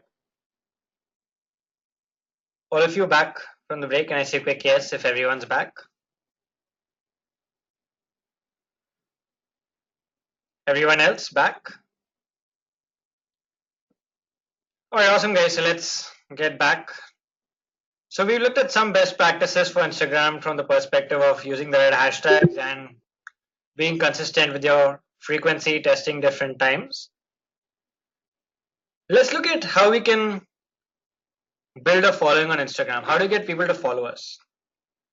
So this is a function of the content we produce, the content we create, and how engaging we are, and also how many of these best practices that we discussed are we still using. So just to summarize, if you have a business profile on Instagram and you want to build a following, you want to build a community, what are the steps you can take? The very first one, like we've always said for every platform, is to build great content. If you don't have great content, everything else you do will fall apart. This is the step one. If step one is not there, you cannot skip to step two. Right? This is the base for everything you do across all social platforms, guys. Please take this seriously. We've been discussing this right from week one. We've said content is the foundation of social media marketing. Ensure your content is great so people engage, people share. If you see the content of the platform, would you comment on it? If you were on Instagram and you were the audience and you saw the content, would you really want to comment on it? Would you really want to engage with it? That's the question. Be consistent. We just talked about being consistent, posting at consistent intervals. You can also run contests and giveaways. We've looked at contests right from week one. We've seen how you can run contests on Facebook. Last week we saw contests on Twitter. Likewise, you can run contests on Instagram as well to engage your audience on Instagram. Use relevant hashtags. We've already talked about the importance of this, why hashtags are important, how you can get in front of new people who don't currently follow you. And if they like your content, they might start following you also. So using hashtags not only gets you reach, can also get you new followers. You would engage with users in your niche. So you would probably go and see who all are in your target audience segment. You would like their pictures, right? You could even follow them. You would leverage user generated content. Great way to build followers again is to get your audience to create content for you and leverage that. You could also ask your fans on other social networks to follow you on Instagram. So let's say you have a big audience on Facebook. You can tell them, oh, we are also on Instagram and we do great Instagram stories and we have great content and you might want to follow us on Instagram as well. You can do that. You can also follow relevant users, just like we did on Twitter, but there is no real, we saw Crowdfire for Twitter last week. On Instagram, Crowdfire does not work. And I think one of you asked me a question last week on, are there any tools like Crowdfire for Instagram? I don't remember who that was. I think that was Jyotsna again or somebody else who said, is there a tool for Instagram that helps you follow and unfollow people? Well, there are tools, but Instagram is cracking on them. They're kind of what you say illegal. They're a gray area. I don't recommend any of them because you could get your profile blocked by Instagram for using tools like those. Instagram is cracking down heavily on these tools, which is why you'll see no tools like these last very long for Instagram. Crowdfire used to do it, but Instagram changed its rules, so when Crowdfire does not do it anymore. So there are tools out there which you'll find. I don't recommend any of them even today, even though I know some tools and I have tested some just for the heck of testing and seeing what they are. I don't really recommend them because I wouldn't want you to get your profile blocked. I'd suggest using this, following relevant people, and of course following all the other points that we've got here in terms of creating great content, user generated content, using hashtags, engaging with users, running contests, being consistent. All this will help you build a following, right? Great guys. So now that we looked at best practices for marketing on Instagram and how do you build a following, let's move on to a very, very important section of Instagram, which is Instagram stories, and we'll also talk about boomerang. Right. So before we get into this section, how many of you are familiar with boomerang? When I say boomerang, I mean boomerang for Instagram. How many of you familiar with boomerang? Can I see quick yes or no? Quick, all of you guys familiar with what is boomerang? Everyone? All of you familiar? Okay, a couple of no's. Mahesh says no. Pankaj says no as well. Asad says no. I know, but not used it, says Sudarshanam. Alright, awesome. So I'll take you through it. I'll also show you how brands are using it very effectively, both Boomerang and Instagram stories as well. So Boomerang basically is nothing but a series of pictures, right, that the camera takes. And so in 1 second, the camera will take like a whole bunch of pictures and will convert it to a GIF-like video. Right, I'll show you an example, don't worry. For those of you who've never seen boomerangs, I think there are about 6-7 of us here. I'll show you multiple examples, not worry, right? So how do you create a boomerang from within Instagram? You will have this boomerang button. I will show you a demo as well.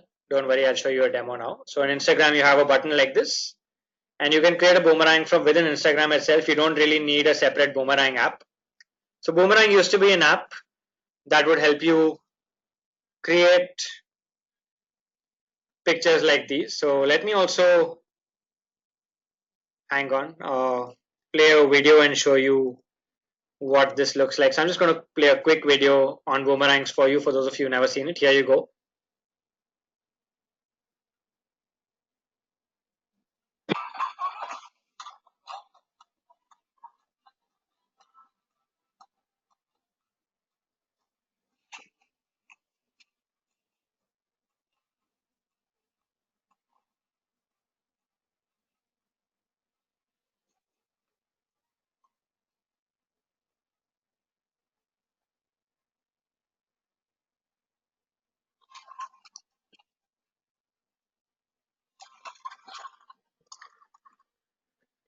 It's like you saw, it takes quick pictures and loops it. So it then makes a GIF out of it. It's real fun. It's actually fun to play around with as well. If you guys, those of you not played around with it, should actually go and do that. I'll show you a live example too. So on how do you create it. That's boomerangs, right? Instagram stories, basically these are posts that are only visible for 24 hours. These show on top here. I already showed you this, but let me take you through a live demo of both. Let me take you through boomerang and Instagram stories for those of you who are not too familiar with it. So hang on, let me just pull up my phone again. Hang on guys, let me just pull up my phone.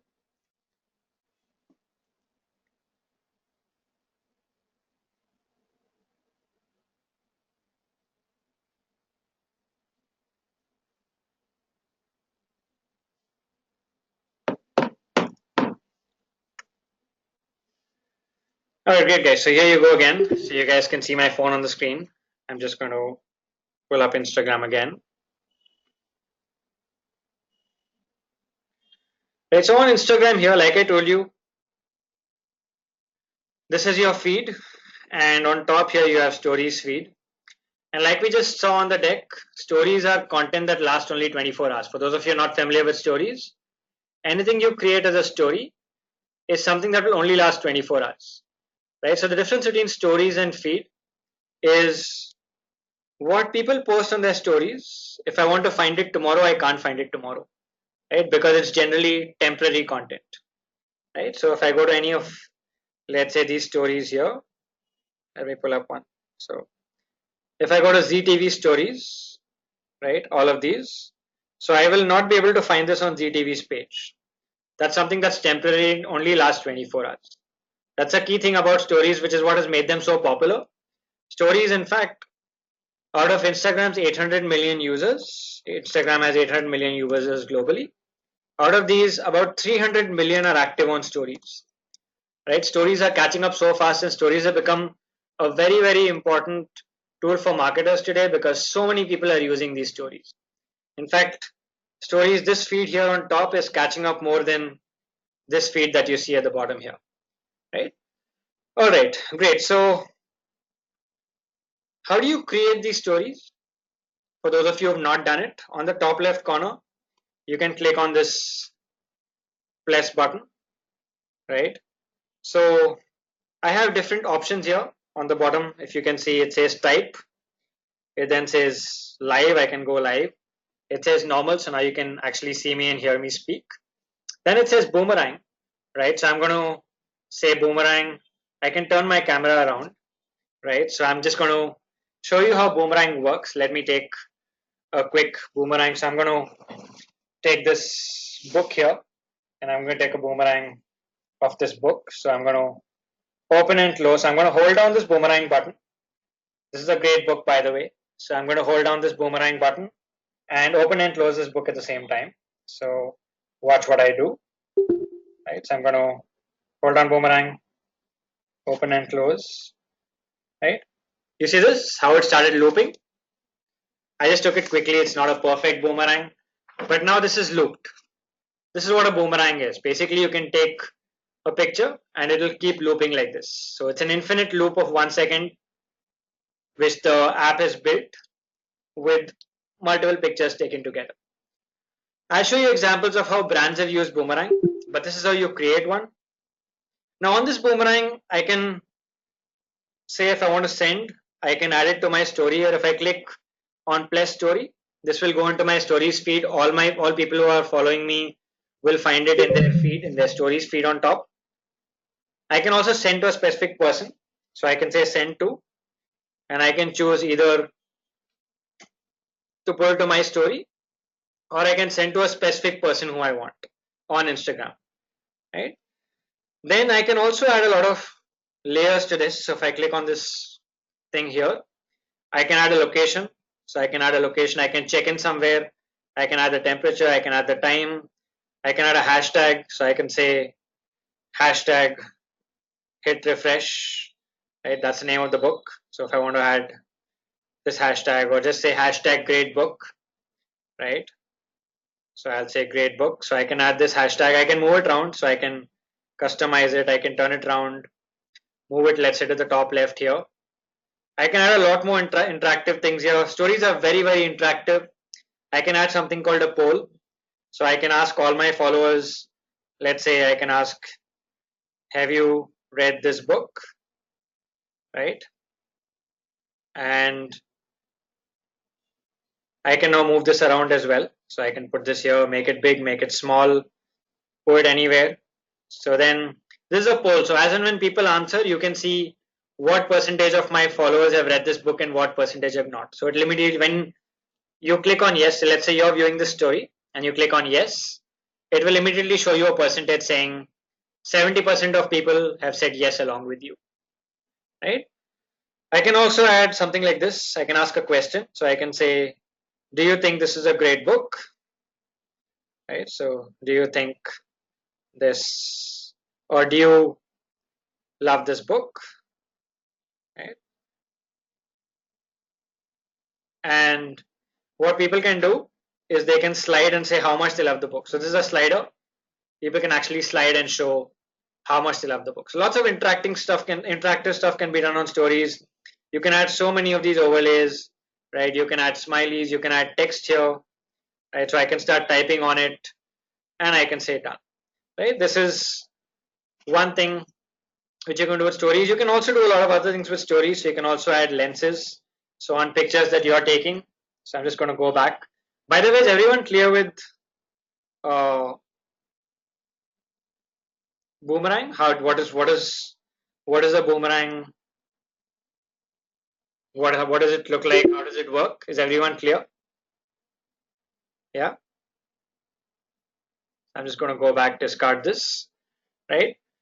So that's a boomerang. You can also use, you can do a lot of things with Instagram stories. For those of you who not use Instagram stories, they've caught up because they have a lot of cool features, right? So I can add a lot of filters to pictures that I take, right? I can also add, let's say I want to add lenses. So I can go to normal here. You can add something called lenses. So I can hold down on this and Instagram will give me a lot of these lenses which I can actually pick and use, right? So you see all these at the bottom, these are actually lenses. So I can add like this to myself. So all these are fun things that Instagram stories allows you to do. Now to give you an example of brands using stories, so I'm just going to go through my stories feed and I'm going to look for a brand. Hang on till I pick up. All these are my friends. Let me pull up a brand to show you an example. Okay, we just saw ZTV, right? Or even Colors TV, right? So let's look at ZTV's posts here. So you can see they have so many stories on top, right? Hold on. So you see, if you look at this line on top there, if you guys see this line, it says 1, 2, 3, 4, 5. They have 6 stories in a row. So they've done 6 stories together, and this is 24 hours back. So if you see after 10 minutes, the story will not be there. So they're using this to promote their shows. This is that, you see that question I just did? So it says rate the royal look. So I can, let's say, rate it here, and it will tell you what the most common rating was. So I rated it here, and it tells me what the most common rating was. Right? Likewise, they've done a whole bunch of stories. Right? This is another rating. Right? How exciting! A lot of these questions that they're using to make it more engaging. Right? So likewise, you can even look at, let's say, this is from Colors TV. So they are promoting their uh, Dance Diwane show using its stories. So you have lots of brands that do stories. Today is a Sunday. You will not find too many brand stories today. Most brands stick to stories on weekdays, right? But let me see if I can find anything else for you in my feed. Right, so you can look at a lot of brand stories. I'll show you a couple of examples as well. You will also see brand ads in Instagram stories, right? So let's go back to our deck and let's look at examples there.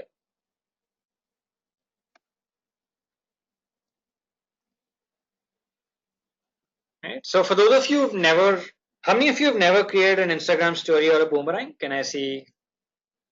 How many of you have never created an Instagram story or never created a boomerang? Everyone here has created an Instagram story? No, some of you have not.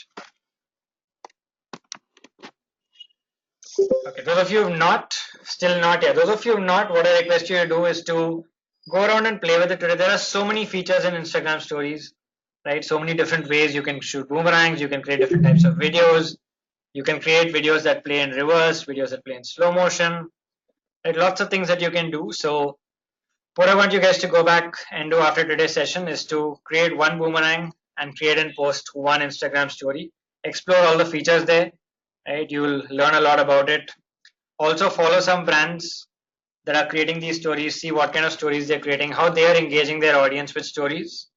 Right, so just to give you an example of stories and boomerangs from brands. So this is an example of a brand showcasing a product, right? Showcasing their diamond ring on Instagram. It's a boomerang, as you can see. It's just that thing constantly playing in loop. This is another brand promoting their product using Instagram stories. Right? Instagram is very, very popular in the fashion and beauty space, by the way. Fashion and beauty, Instagram is very, very popular as a platform. Right? This is another one. This is food. Right? Fashion, beauty, food, travel, all very, very popular sectors on Instagram. I don't think I should show you cheese now. You guys will start feeling hungry. Right? This is another one. All bunch of boomerangs examples of how brands are using boomerangs to engage their audience. Like yeah, as Sanchit says, very popular in the fashion space, food, fitness, travel. All these are very, very big industries on Instagram. Right? Right, this is stories, so you can see how brands can use stories. They can use it to make announcements, product launches. They can use it for Q&A sessions. They can use it for live chats, behind the scenes peaks, right? Product tutorials and demos. This is an example of a series of stories to tell a whole story. So if you look at this, this is from the brand Buffer. So they've used a series of stories to tell social media fun facts. So you can look at this. Each story tells one fact. It then moves on to the next story. Next story. Stories automatically move, by the way, guys. For those of you who are not familiar with stories, stories automatically move. So if I don't do anything, it'll keep moving. As and when one story gets done, the other story will come up. You don't even need to scroll. Unlike your feed, which you need to manually scroll, stories you start playing, all will keep playing one after the other. You need to do nothing. It's like sitting and watching TV. The feed is playing and you don't really have to do anything. Maybe that's another reason which has made it so popular, right? You don't even have to move your thumb now. Basically, we're becoming lazier by the day. Earlier, you had to move your thumb to scroll the feed. Now you don't even have to move your thumb. Sit, and the stories will keep playing out, right? Just like you saw here, they'll keep playing out, right? You can also use or highlight Instagram stories on your brand profile. So you can see like this. You can see Jabong has highlighted stories on their brand profile, or NDTV Good Times here has highlighted stories on their brand profile. So let's take a quick look at some other brands that have done this live on the platform. So hang on while I put it up again. Right. So this is, let's look at, let's say, any specific brand you guys want to take, or let's just take Jabong itself. Right. So when I go to Jabong's profile, you can see these. All these are stories that they've highlighted, right? So many stories that they've highlighted here. So a brand can choose to highlight specific stories. So then if you don't want some stories to disappear after some time, you can highlight them on your profile. People can come to your profile and can view it here, right? So if you, let's say, let's look at Ixigo.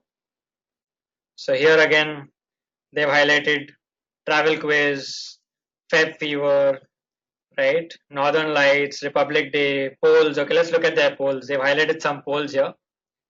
Let's look at what polls they've done. You see this? There's some polls they've done. We talked about polls. So you can, these polls have expired, but otherwise you can actually see what people are answering to these polls, right? Have your parents ever said yes to your trip on the first go, right? Stuff like this, which again people will connect to, and people wouldn't mind taking part in a poll to see, am I the only one whose parents say no, you should not go on a trip when I ask them for the first time, or do I have like a bunch of people along with me, right? So know a friend that has dished you on a tip.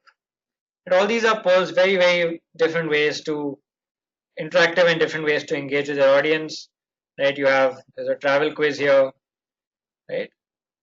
So a lot of ways you can actually highlight these on your profile. Okay, great guys. So that's an example of highlighting Instagram stories on your brand profile. So you can pick your best stories which you don't want to expire, because normally stories would expire in 24 hours. You can highlight them on your brand profile. Right, so that's Boomerang and Instagram stories. Like I said, the use of Instagram stories is growing rapidly. People are spending a lot of time there, which is why it's a great tool for brands to use to get into people's feeds and engage with them, get into the stories feed. So when you're doing it, when you're leveraging Instagram as a brand, always ensure you have a strategy for Instagram stories, right? Ensure that you make a list of what all you will showcase as a story. How will you engage your audience in a story? Will you use polls? Will you use questions? Right? Will you give them something else they can interact with? Will you just give them interesting information that adds value to them? Right? Will you post something that's fun? Will you post behind the scenes content? So it's important to have this strategy in place, right? All right, guys. Any specific questions on Boomerang and Instagram stories? Any specific questions on Boomerang and Instagram stories? Anyone? Stories or Boomerang? Any specific questions?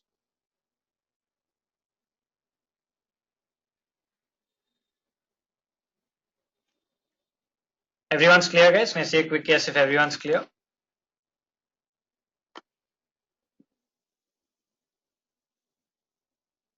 Everyone, all of you? Rest of you guys, everyone's clear with this? Okay, great, awesome. So let's move on to Instagram ads then. So how do you advertise on Instagram? I want to run ads on Instagram. How do I do that? How do I reach people on Instagram through paid means? Right, so ads on Instagram can come in two places. So where all on Instagram can you see ads, guys? Those of you are active on Instagram, where all on Instagram can you see ads? Sponsored ads, story ads, yeah, perfect. Like Vishesh says, you can see ads in the feed. So on Instagram, you can see ads in your feed, or you can see ads in stories, right? So when you're watching your stories, you will see ads there, or when you're browsing your feed also, you can see ads. How do you run these ads? There are two ways you can run ads on Instagram. One is through Facebook ads. So since Facebook owns Instagram, you can run your Facebook ads on Instagram through the Facebook ads module. So you can run ads in the Instagram feed and the stories like we discussed. And then you can run ads on Instagram directly. So if you have a Facebook post and you want to promote on Instagram, you can do it through Facebook ads. If you have an Instagram post which you want to promote on Instagram, you can do it through Instagram ads. Right, so let's look at both of these. Let's look at how do you advertise on Instagram through Facebook ads, and how do you do it through Instagram ads. So through Facebook ads, you can choose to place your ads on Instagram through the Facebook ads manager. So let me take you through the Facebook ads manager. Oh, by the way, Vishesh, your question which you asked earlier, if I want to send people to my website, what will I do? Vishesh, the question you asked, and ads manager was not loading that time. So you can click on traffic here if you want to send people to your website from your Facebook ad. Right? This is what you will choose. Right, so we've already seen Facebook ads. It will attach your page also. Yes, it will. Yes. So we already looked at Facebook ads in the second week. We saw the 3 levels of Facebook ads. We saw campaign, where you set your objective, ad set level, where you set your target audience, right? And ad level, where you want to choose your creative and copy. Vishesh said, I don't want that my page should be attached. Okay, Vishesh, hang on. Let's come back to that in the Q&A. Let me understand what you want to do, and let me help you out there. Let me understand why, or what is the reason for not wanting your page to show up. So, and then we'll discuss it then. Okay, we'll come back to it. Don't worry. All right. So over here, we already discussed. Everyone remembers we talked about Facebook ads, 3 levels: campaign level, you choose your objective, ad set, and ad level. Right, and then I showed you a couple of examples. So when you choose a specific campaign objective, then at the ad set level, we went through the entire targeting in detail. Right, we all saw Facebook ad targeting. I showed you how powerful it is and how very niche you can get with your targeting. So we looked at all the different targeting options. Below the targeting options, you have something called placements. Right? Under placements, you can choose in Instagram to place your ads in Instagram feed or stories. So if I want to place only in the feed, I can choose only feed. If I want to place stories, I can choose stories. Right? So this is how you select while creating an ad on the Facebook Ads Manager. You can choose whether you want to place your ad on Instagram or not, and you can choose Instagram feed or Instagram stories. Right? So by the way, this entire process will be covered in more detail in your Facebook ads module. So you all have a standalone Facebook ads module which will cover only Facebook ads in 2 weeks. So that module will also cover this process of how do you go about choosing your placements in more detail, right? All right. So when you look at ads in the Instagram feed, this is an example of an ad in the feed. It says sponsored here. You can see it says sponsored, shows up in the feed. This is another example of an ad in the feed. It says sponsored. So this is ads in the feed. Then you can also have ads in Instagram stories. So we just saw on my phone, I was playing stories. As your stories keep playing, in the middle, you'll keep having ads, right? So just give an example of Instagram stories ads. This is an example. All these are screenshots I've taken from my own phone. So I've actually seen all these ads being targeted to me. So this is from Kotak Mahindra running a story for an ad, right? Also in stories at the bottom, you can click, you can link it. So if you see at the bottom, it says here install now, where I'm hovering. So if I swipe up, it says book now here. So if I swipe up, it will take me to the book now page. If I say install now, it will take me to the install page for this particular Kotak Mahindra app. Right? This is another example from the e-commerce page. So if I say shop now and swipe up, it will take me to the page where I can actually buy these lemon honey cinnamon shots. Right?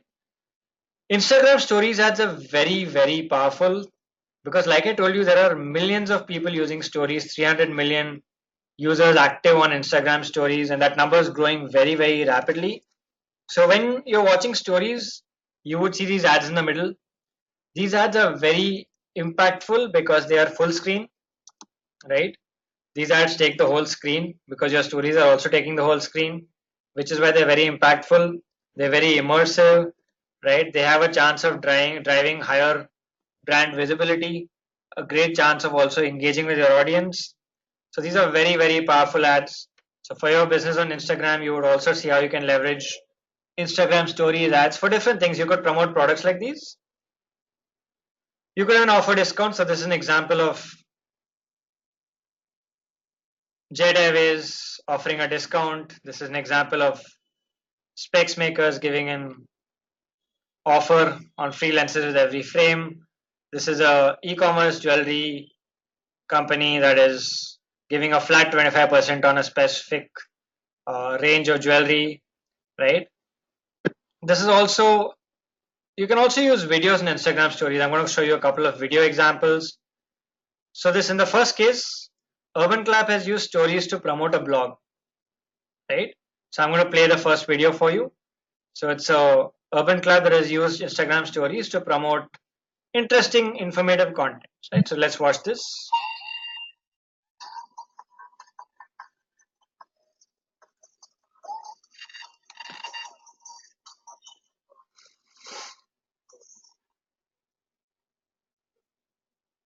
Right. That's one example. The next example is from Amazon Fire TV. So they show you how Amazon Fire makes your TV better and more connected. Right. So it's for Amazon Fire TV stick. So all these are different ways of brands getting creative with stories. Right. Is there a length? Is there a maximum length for videos in Instagram stories? All of you, those of you active on Instagram stories, is there a maximum length for Instagram stories videos? Is there a maximum length for Instagram stories videos? Yes, no? Those of you active on Instagram, any idea what is the length? How long can your video on Instagram stories be?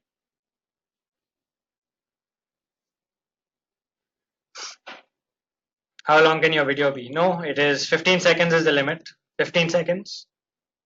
Instagram stories videos can't be more than 15 seconds. That's important for you guys to remember. Is all these, even the Urban Clap video that you saw was 15 seconds long. That's the maximum, right? What about Instagram videos? Is there a limit to how long Instagram videos can be?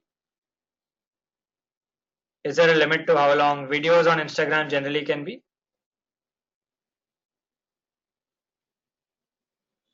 All of you active on Instagram, you see lots of videos, no? Yes, it is 60 seconds. 60, actually it's less than 60 seconds, it should be 59. That's correct, Asad. It is less than 1 minute. So it should ideally will be 59 seconds, right? Because that's how it always shows up. Right, so always keep these things in mind when you're making, yes, of course, that's the minimum as well. Jyotsna, that's correct. Right, so when you're creating videos for your Instagram stories, ensure that it is 15 seconds. For your Instagram will be 59 seconds.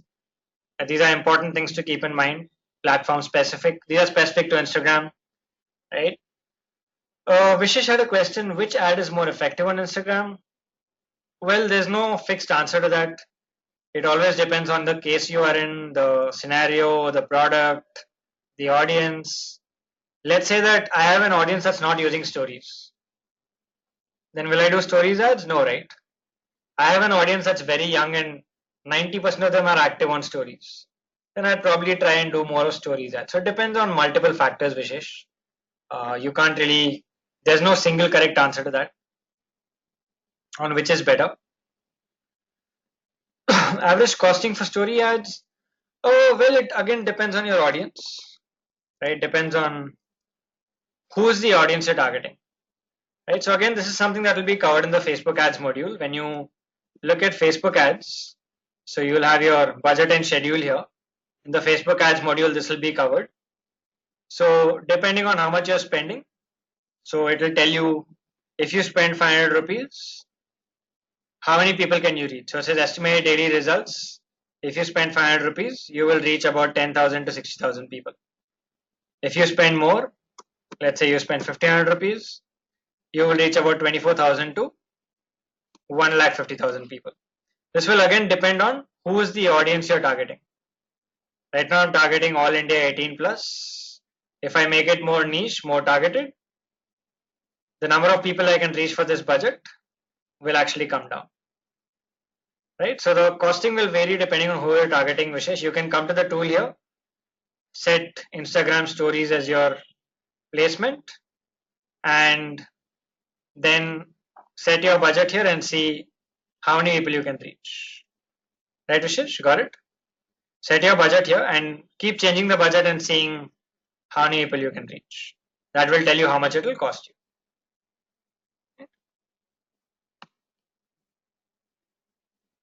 Right, so we've seen how we can run Instagram or ads on Instagram through Facebook. That's what we've seen. We've seen ads in Instagram feed, ads in Instagram stories. How do you run ads on Instagram through Instagram itself?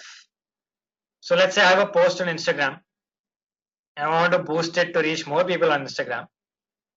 How would I do that? In that case, I would do it through the Instagram ads platform itself. So Instagram has an ads platform which you will create from your phone itself. It is all through the mobile app. So if you want to promote Instagram post, you will use the Instagram ads option. This is only available for business profiles, not for other profiles.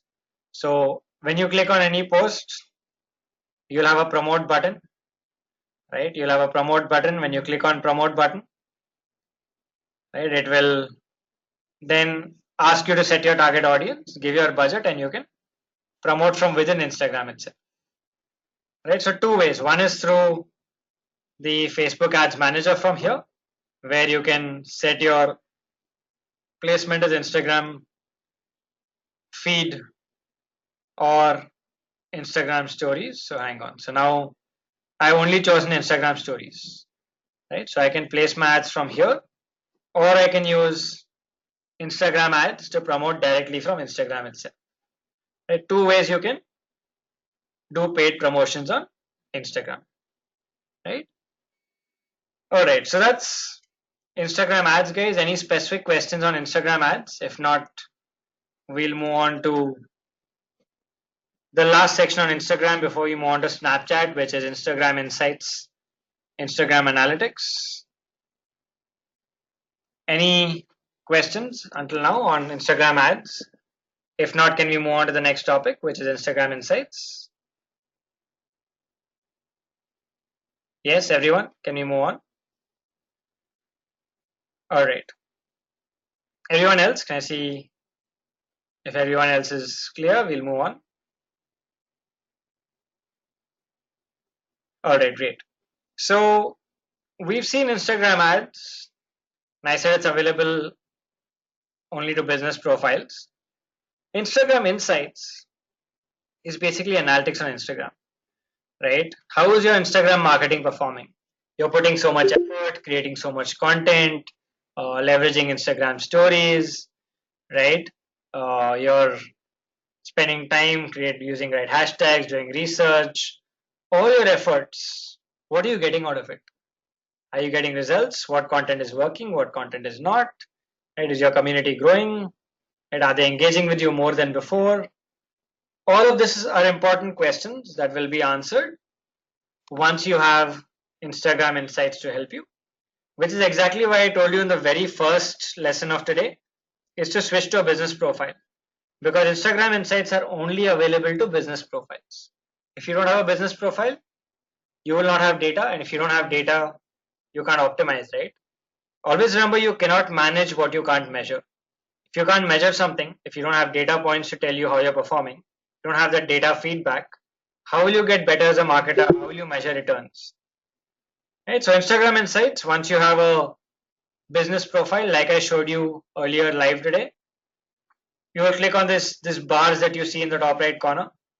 Once you click on these bars, it will show you insights. So it will tell you how many impressions you got, were they up or down from the previous week, which were your top posts, which were your top stories, right? It will also tell you what time of the day your followers are online the most. So you can see here, most followers are online between 9 and 10 p.m. So I can use this graph to test different times that I would want to post, right? You can also see who your audience is for your page, for your profile. What is the age group of your audience? Which locations are your audience, or which locations is your audience from? You can also see which locations your followers are from and which days of the week are your followers active the most. Right? All this insights, all this data, though again it's not as comprehensive when it comes to comparison with Facebook ads, for example, it is still very, very useful for you to measure the impact of your Instagram marketing. Right? So these are Instagram insights from your posts, right? All that you're doing, all your activity. For stories, you get specific data. So once you run a story on Instagram, you can see how many impressions your story got, how many viewed it. It will also tell you how many viewers swiped away from your story. Very interesting data here, right? Very interesting data. It will tell you how many people swiped away from your story before it completed, right? Or how many people saw it and immediately swiped because they didn't want to see stories from you. All this data is very, very useful, right? You don't get this level of data for a personal profile. All of you have created stories. How many of you have created stories here and done it? Do you get data like this for a personal profile in terms of how many swiped away, right? Do you get data like this for a personal profile? You will only get the views for the personal profile. You will not get the impression, replies, and swiped away data, right? So it's always important to ensure that you use a business profile here, right? Great, guys. So with that, we're done with the Instagram section. So any specific questions on Instagram? We've covered a lot of this in detail. We've talked about right from the introduction to Instagram, how to use it for business, what makes it different, right? The audience nature, we've looked at using it for marketing, right? We've seen why you should switch to a business profile. We've also looked at crafting a content strategy, what are the best practices, right? We've covered a lot of Instagram, looked at a case study from CCD, looked at a lot of live demos on the platform, and we've seen best practices in terms of what using hashtags, why, how to use them, right? We've seen how do you build a following. We've looked at boomerang and Instagram stories, right? And then lots of examples of them. How do they work? And then we've looked at Instagram ads and Instagram analytics. So we looked at Instagram end to end in absolute detail of how do you leverage Instagram as a platform for brands, for businesses. We'll now move on to Snapchat, but before that, any specific questions on Instagram? Sanchez, is it recommended to switch to business profile for personal use? Not really. Why would you? For your personal use, why would you want to know who's viewed and what reach, what your impressions are? You don't want the data, right? Unless you want to do it for personal branding. Sanchit has a good question. He says, should I switch my personal Instagram profile to a business profile? Well, if you want to, you can. I would only recommend doing it if you want it for personal branding. But even there, you can do that even through a personal profile, right? Unless you really want data. If you want data for your profile, switch. Otherwise, don't switch. No, no, no, it's not visible to others. Nobody will know you're using a business profile. Nobody will know. Nobody will know. But always think of the downside as well, right? Is there a disadvantage if, okay, good, let me ask you guys this question. Is there a disadvantage to this? All of you can switch your personal profiles to business profiles. Now, then you'll get all data of how many people are viewing your posts, right? How many people are actually engaging with them. Interesting data to have. Is there a downside? Is there a disadvantage to doing this? Yes, no? We all can go and convert our personal profiles to business profiles then, no? Is there a disadvantage? Yes or no? All of you, come on guys, think. Is there a disadvantage to all of us switching our personal profiles to business profiles? When I follow business profiles, why some other profiles follow me? When I follow some business profiles, you mean you followed some profile and then some other profiles followed you? Yeah, so basically what they do is they keep track of who's following which profile. There are different tools that you can use out there, right?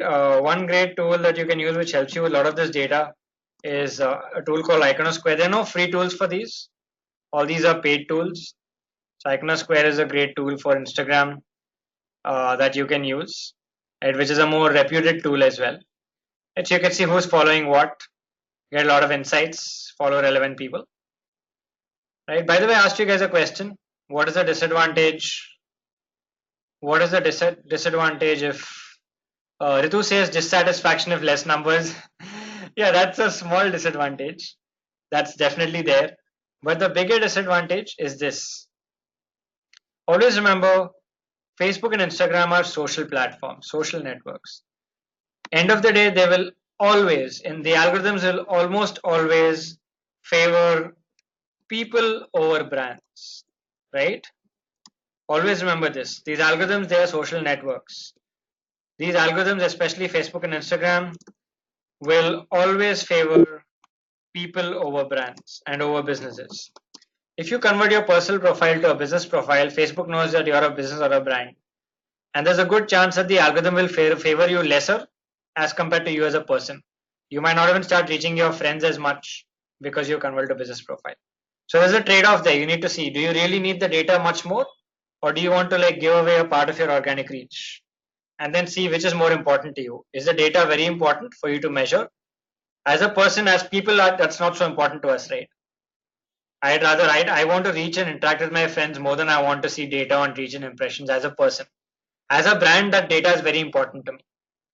Right? So that's the trade-off there. So you're getting the analytics at the cost of some reduced organic reach. Right? Is that clear, Sanchit? Yeah. Yeah. Okay. Great, guys. So let's move on to Instagram. Then any other specific questions on Snapchat? Any other specific questions on Instagram? If there are, then we'll take it in the Q&A anyway. So let's move on to Snapchat now. We spend a lot of time on Instagram because Instagram is a much bigger, much more powerful platform. Snapchat is a very small platform. In fact, in order of importance, if you look at it, the top 4 platforms today still remain Facebook, Instagram, right, LinkedIn, then Twitter, right? Then you have Pinterest and Snapchat, of which Snapchat probably at the moment now in India might be at number 5 in terms of use for marketing, and then Pinterest would be at number 6 in terms of how valuable these platforms are to marketers. Personally, at a high level, I would rate it in that order. First, this is personal, of course, and it depends on, of course, are you B2B, are you B2C, who your audience is, your platform will differ. I mean, you'll choose different platforms depending on your business, your brand, your industry. But otherwise, this is probably how it ranks up, which is why we spend a lot more time on Instagram because it's much more wide, valuable, and powerful. Snapchat, we'll spend some time now and see how we can use Snapchat as well and how brands are using it.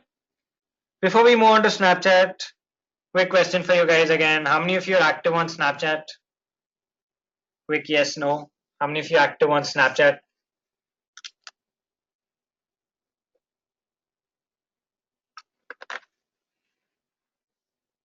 Okay, well, that's a large number of no's. Not active. So that's just one, just Vishesh, that's it. No one else is active on Snapchat. Is that like 1 in 20 of us or 1 in, yeah, it's 1 in 20, that's like 5%, small number. Nobody else at all, just one. No one else active on Snapchat. Okay. How many of you, have any of you signed up for Snapchat? How many of you have signed up for Snapchat, at least signed up at some point? Mahesh has signed up. Anyone else signed up for Snapchat? Vishesh, obviously. Mahesh, yes. Who else? Ritu has. Search numbers using it deactivated now. Asad has signed up. Alright. Great guys. So before I get into Snapchat marketing, quick overview.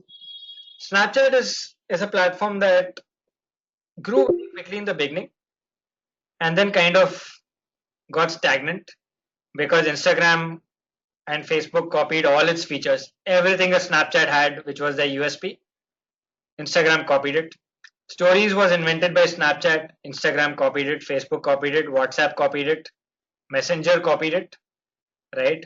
All those lenses that I showed you on Instagram stories where you can add like all those augmented reality filters to yourself that we talked about. I showed you on Instagram stories where I had that lens where I added dog ears and a dog nose to myself.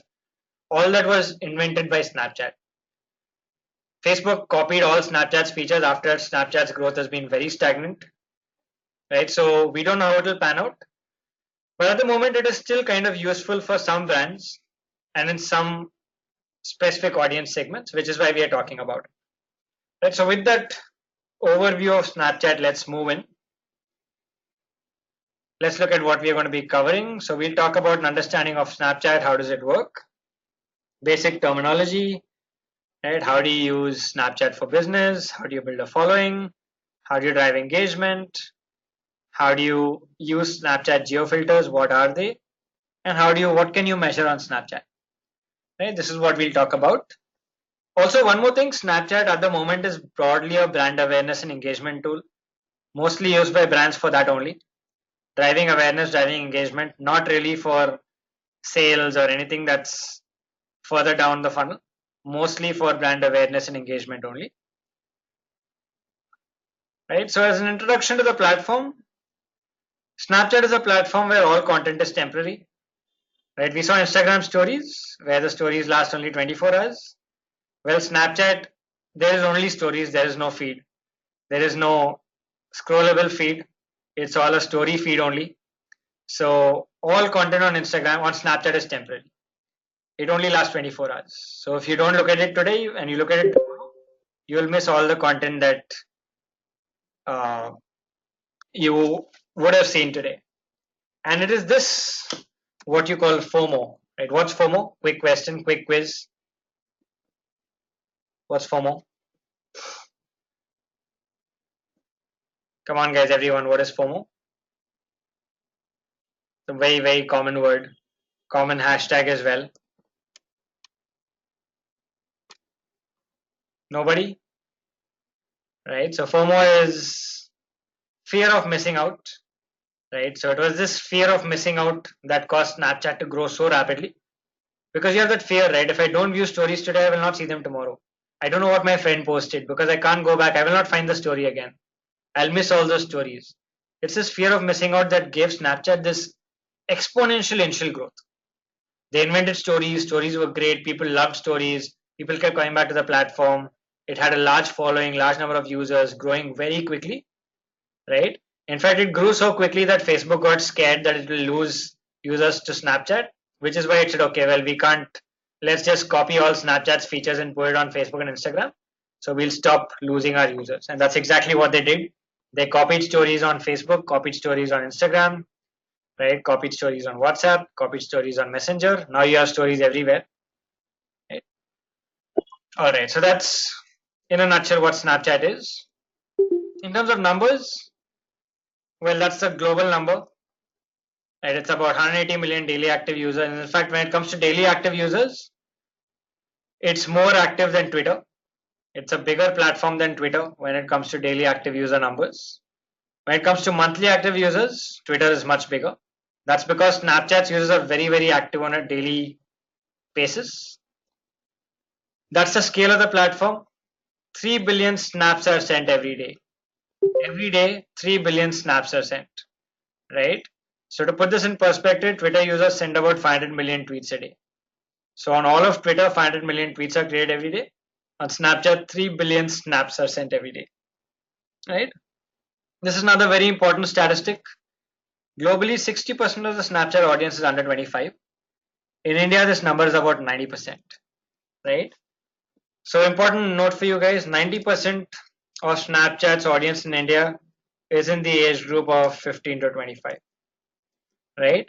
So if you're only if you're a brand who wants to reach this segment, will use Snapchat. So if you're a brand which wants to interact, engage with the millennial segment, is when you will use Snapchat as a platform, right? Otherwise, you might not really want to set up a presence on Snapchat. So it's basically these brands, youth brands, millennial brands that are focusing on or trying to leverage the platform, right? In India, this number is about 16 million daily active users. That's the number that's doing the rounds. Of course, Snapchat does not release individual numbers, but these are some sources that give it to you. So that's about 16 million daily active users, most of them 15 to 25. Right, so now that we've looked at the fundamental of what Snapchat is and who is the audience on Snapchat, let's look at what made Snapchat so popular with millennials. Why did Snapchat grow so fast?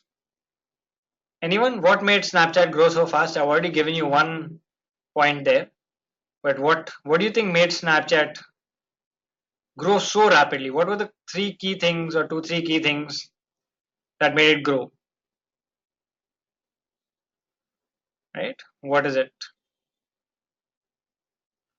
What were the key things? One is filters, yes. So they were the first to come up with augmented reality filters or all those lenses that they're actually called lenses. So those augmented reality filters, which actually are lenses. What else apart from that? Stories, of course, yes. They were the first to come up with stories. What else? What else? Age group, okay. That's maybe one thing. Navigate friends. Oh, all right. Okay. What about the rest of you? Why do you think Snapchat grew so fast with the millennial audience? What made them flock to Snapchat in such massive numbers? What made Snapchat have so many daily active users? Anyone else? Any other answers? Chats are not saved. Yes, that's another unique feature of Snapchat. On Instagram, your messages are saved when you message somebody. On Snapchat, messages are not saved. Right, so that's Sanchit says visually telling a story. Post cannot be saved, can only be seen twice. Okay, yes, that's fair enough. Stories can be seen multiple times though. Posts, of course, yes, that's posts which you send someone, yes, but stories can be seen multiple times. Okay, so let's see what made Snapchat grow so fast. One was temporary content. We talked about the fear of missing out, where content was temporary. Snapchat was the first platform that came up with stories, and people said, if I don't see stories today, I can't see it tomorrow. Let me go spend time on Snapchat. That made it grow really fast. They also were the first to come up with augmented reality filters, or these what you call lenses on Snapchat. These augmented reality filters are called lenses. So again, the one I showed you on Instagram, where I could add superimposed dog ears onto myself. All those were like all these. That was actually originally created by Snapchat. Instagram just copied it, right? Then you had no pressure to look good because on Instagram there is no like, share, comment, right? On most social platforms you have it, right? On Facebook you can like, share, comment. On Instagram you can like, right? You can heart it. On Twitter you can like, you can retweet. On LinkedIn you can like, share, comment. On Snapchat, can you like, share, and comment? I mean, can you like and share? Forget comment. Comment is manual. That's not public, so you can't comment either, by the way. So on Snapchat, can you do that? You can't. There is no like, share, comment. So there is no going back to Facebook and saying, oh my god, I got only 10 likes. What did I do wrong? Am I not looking good that people gave me only 10 likes? Is my picture not okay? I got only 20 likes or I got only 4 likes. Right here, people don't have to care because nobody there's no like here, right? It's only views. So there is no question of you having to worry about, do I look good enough? Am I going to get enough likes for my picture? Right, which is something that really caught up with millennials. Right, so these are key things. Right, no pressure to look good, and your content is also temporary. I know that something I post to Instagram will be on my Instagram profile forever, right? Unless I go delete it. So I can, for example, you can go to somebody's Facebook profile and see how they look like 10 years ago, because their 10-year-old pictures will probably be there. But you can't do that on Snapchat because Snapchat is temporary content, no? I know what I post today will not be seen tomorrow. So I don't care if I look good because nobody can really come and find it again, right? In fact, even if somebody screenshots your snap, you get a notification, right? By the way, that's another thing that's different about Snapchat. If somebody screenshots my story, I get a notification saying this person screenshotted my story, right? So it's very, very transparent there. I know that somebody has actually taken a screenshot of my story and saved it, right? So that's something that no other platform gives you even now. Even today, Instagram does not give you screenshots, though they are in the process, right? All right, so let's look at some basic Snapchat terminology, right? Let's understand some basic terminology used on Snapchat. The very first one is a snap. So what's a snap? A snap is basically a video or an image that you share with your followers on Snapchat. So that's basically a snap, right? Next is a friend. So when you follow someone and they follow you together, that's when you added each other on Snapchat, that's when you have friends. So if you add me and I add you back, that's when we are friends on Snapchat. Otherwise, we are not friends. Then follower, if someone adds you but you don't add them back, they are a follower. So if you add me and I don't add you back, that means you are following me. Or if I add you and you don't add me back, that means I am following you. Right? So friend is only when both of us add each other. Then you have story. So stories are basically a running reel of snaps that you add in the last 24 hours. So story, let's say you added 10 snaps, all 10 will play out together on their own. That's what you call a story. So these are common terms. In fact, now stories have become common across platforms. Then you have filters. So filters are additions that you can add to your snaps. So on Instagram, I showed you a couple of filters, what all you could add on top. Like I showed you that poll was an example of a filter, right? You can also make your pictures look better. You have lenses. So lenses are those augmented reality animations, which you can add animations to your face, overlays to your face. So all these are lenses, which Snapchat invented and Instagram and other platforms copied. You have something called geo filters. So these are some specific filters which are limited to your location. So wherever you are, only you would see that filter, nobody else would. Depending on, let's say if I'm in Mumbai and you're in Delhi, we would see different geo filters. And then you have something called a snap code, which is a unique icon that every Snapchat user has, right? So these are some basic Snapchat terminology. I will show you all of this on the live platform. So let's go live onto Snapchat. I'll take you through a quick demo of what Snapchat looks like, especially since almost all of you here are not active and virtually I think 70 to 80% of you have never seen what Snapchat looks like. So hang on while I fire up my phone again and take you through Snapchat on my phone.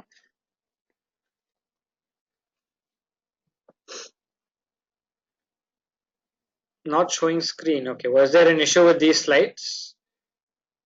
Yeah, so I actually took you through these slides, right, where I told you what a snap is, right, I told you what a friend is, right, what is a follower, and what is a story. Just replaying these slides if some of you missed it. And then I also took you through filters, lenses, geo filters, and snap code, right? So these are 8 terms. I'll show you all of these now on the live platform. So hang on while I pull this up for you.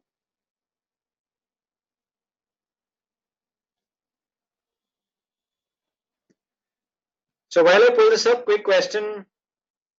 Can I post to Snapchat from a laptop? Can I post a Snapchat from a laptop?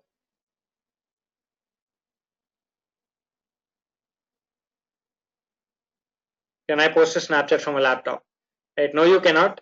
In fact, you cannot even access Snapchat from a laptop, by the way. Right? You can't even access it from a laptop. Right? You like Instagram, at least you can access from a laptop. So we saw Instagram. Right? So on Instagram, here, I'll just show you again. So here you could Instagram, you could access it from a laptop here. You can't even do this. At least here I can Instagram, I can like, I can comment from a laptop.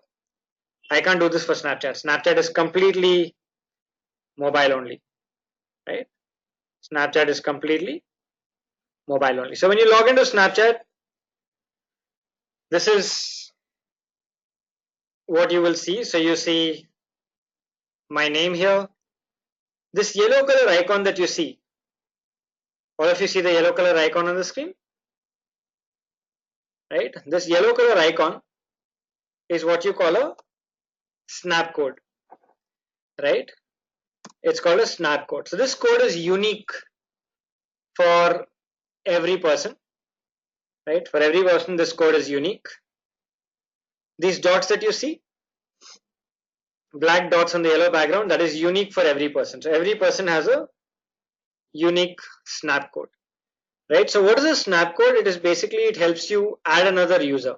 So if you want to add me on Instagram, sorry, on Snapchat, you can just scan my snap code here, right? So if any of you are on Snapchat at the moment, and if you take your phone now, and if you say add friend, so I can say add friend here, and I can say snap code, and then it will say take a photo with a snap code to scan it, right? So I can do that as well. So either I can take a photo of a snap code and scan it there, and then I can follow that person. So you can just take a picture of my snap code, for example, that you see on the screen, take a picture, and if you go to Snapchat and if you say add from snap code, you can actually add me on Snapchat using the snap code, right? So that's a snap code here, what you see.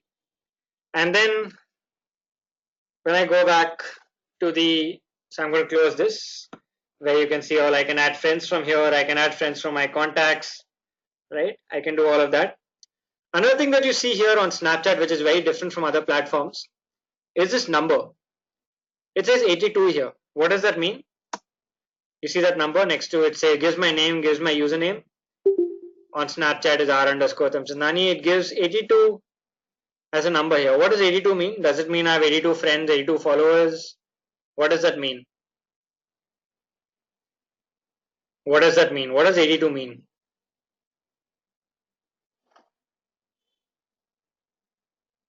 Come on guys, everyone, what does 82 mean? It's your Snapchat score. Yes, that's right, Vishesh. So on most platforms, on Twitter, if you see that, you'll think it's followers, right? On Facebook, if you see that, you'll probably think it's friends. On Instagram, you'll probably think it's followers. So a lot of initial new Snapchat users make a mistake thinking that these are my followers or my friends. So these 82 are not my followers, they are not my friends. It is just a score. So Snapchat gives you a score. The more active you are, the more things you do on Snapchat, you will get a higher score, right? So you'll have people with scores in thousands, right? I don't post much to Snapchat. I am active to see what brands are up to and what my friends are up to. I'm not very active when it comes to posting on Snapchat, though I post a lot to other platforms. Not so much to Snapchat, which is why my score is actually comparatively low. Very active users will have scores in thousands. I'm sure Vishesh has a score that's very high. Vishesh, if you're active or if you're very active, what's your Snap score? If you want to share with us. Since Vishesh is the only active user here, 80,000, well, that's 1,000 times my score. That's how active Vishesh is. So if you want to know what's happening in Vishesh's life, you want to probably follow him on Snapchat. You'll see all his stories every day. All right. Great, guys. So that's this initial screen. Then I'm just going to go back and close this. So now you can see my picture here. This is the Snapchat default, right? Then I'm going to swipe left now. So when I swipe left here, right? So now I can see all my friends here and I can see all stories. So you see this here? it says added to story 20 hours ago. This is the stories feed, right? It says Ajay Reddy added to story 5 minutes ago. It says Rahul Patija added to story 13 hours ago. Here it says 16 hours ago. These are my friends who added to their stories, right? These are my friends who added to their stories. And if I want to view their stories, I can just click on any story and I can view it from here. That's how I view stories. Likewise, when I scroll right, so when I scroll right, I can actually look at what you call the discover section, right? This is the discover section. It's like Instagram's section where you can actually find content. So this is like random content. You can actually keep browsing, keep finding, see what people are actually doing. So for example, these are content from people I've subscribed to. So this is a subscription. I've subscribed to this guy on Snapchat. So I can see his content here. Likewise, let's say I want to see content from MTV. I can do that, right? And if I want to subscribe to MTV, I can say subscribe, right? So I can actually click on subscribe and then I can subscribe to all MTV's snaps and stories on my feed here, right? So that's this discover feed. By the way, this is also there on Instagram. So Instagram, when you say search, you come to the same discover feed, right? Where you can look at videos, right? You can look at stories. In fact, this video has been going viral of late. And I'm not sure how many of you have seen this video. In the last 2 days, it's been going viral. You would have read the news of this uncle's dance going viral. I'm not sure how many of you have seen this video. It's showing up in the discover section here. Have you guys been seeing this in the last couple of days in the news? This guy's dance went viral. I'm not sure how many of you have seen it. Yeah, I've shared it. It's been going everywhere on WhatsApp and Facebook, getting forwarded, right? So that's the Snapchat discover section and subscription section, right? Coming back to this part, so here again you can take a picture. So if I take a picture now, right, and then sorry, I'm not too good at posing, and then on the right here I have a whole bunch of things that I can add. So I can add filters here, right? I can add all these filters. I can even add a link. So if I want to link my story to some specific site, I can add a link here. And I can say how long I want my story to be visible. Do I want it to be visible for only 2 seconds before disappearing? Or do I want it to be visible for as long as somebody wants to see, right? I can add specific GIFs. I can search for GIFs. I can add all these GIFs if I want, all these filters. And I can even add text. So if I want to type something and say, let's say something like having fun taking this session, right? So I can actually type this. So hang on, right? And then I can move it around. I can add smileys. So I can, and then I can add it to my story if I want, right? So all this can be done here. Also the lenses. So all the lenses that you guys saw on Instagram can be done here as well. When I do this, I will now have a bunch of lenses to choose from. So I can choose just like, right? On Instagram, you have all these lenses. So you can add all these things to yourself, right? So all these are those augmented reality filters, right? That you can actually add to yourself here. This is something that Snapchat invented, but all the other platforms copied, right? So that's a quick demo of how Snapchat works. So we've seen what a snap is, how you can, like I said, friend is when you and your friend add someone, follower is when somebody follows you, story is all those snaps put together in the last 24 hours. I've shown you what filters are, just showed you what lenses are. Oh, we didn't see geo filters. Hang on, let me just show you geo filters for those of you who are not familiar with the geo filter. Hang on while I show you what a geo filter is. So hang on. Right, here you go. So I'm going to take another picture of mine again just to show you what a geo filter looks like. So as I keep scrolling, you see this? These are all filters that come. You see this filter that says Chennai? This is a geo filter. This is where I am at the moment. If you guys do this, you will see a different filter. Right? You will see a filter that probably says if you're in Mumbai, you will see Mumbai. Right? So all these are geo filters for available in your geographic location. You see this? This is where I am. So this is where you can see all these filters. Right? It's also Sunday, so there's a filter for today because today is Sunday. I have a Sunday filter. This is where exactly in Chennai I am. So I live in this particular area of Chennai. So I have a filter for my area as well. Right? This is where I am. Right? So all these are what you call geo filters. So you will not see these. You will see specific to your area. Right? These are geo filters. You will also have geo filters for specific events that you're attending. For example, so if I'm currently at an event, I can have a geo filter for the event as well. Right? All right. So that's what a geo filter is. We've seen what a snap code is. So is everyone clear with all these basic Snapchat terms? Everyone clear with the basic Snapchat terms when you say Snapchat lens or geo filter or snap code? So if somebody say comes and tells you that I'm sending you my snap code, you can add me on Snapchat from my snap code. Right? You should know what it means, especially since a lot of you are not active on the platform. Right? Great. So what I want you guys to do, another thing apart from going to Instagram, creating boomerangs and Instagram stories, is to download the Snapchat app, add some friends, experiment with its features. So I want you guys to do this today. I've just taken you through a demo of the app, shown you what are the features, what you can do. You can actually do this on your own as well, or download the Snapchat app and ensure you do it because, like I said, if you want to market on a platform, it's important to be on the platform and see what's happening. What are brands doing? What are people doing? What's latest? What's new? What's catching up? What's working? What's not? You will not know this if you're not active on a platform. Right? So as a good social media marketer, you should be active on all social platforms, ideally. Right? All right.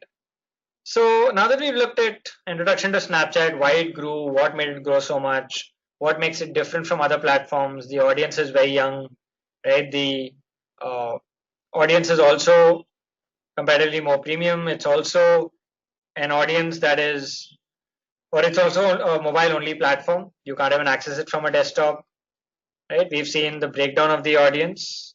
We've looked at the basic terminology.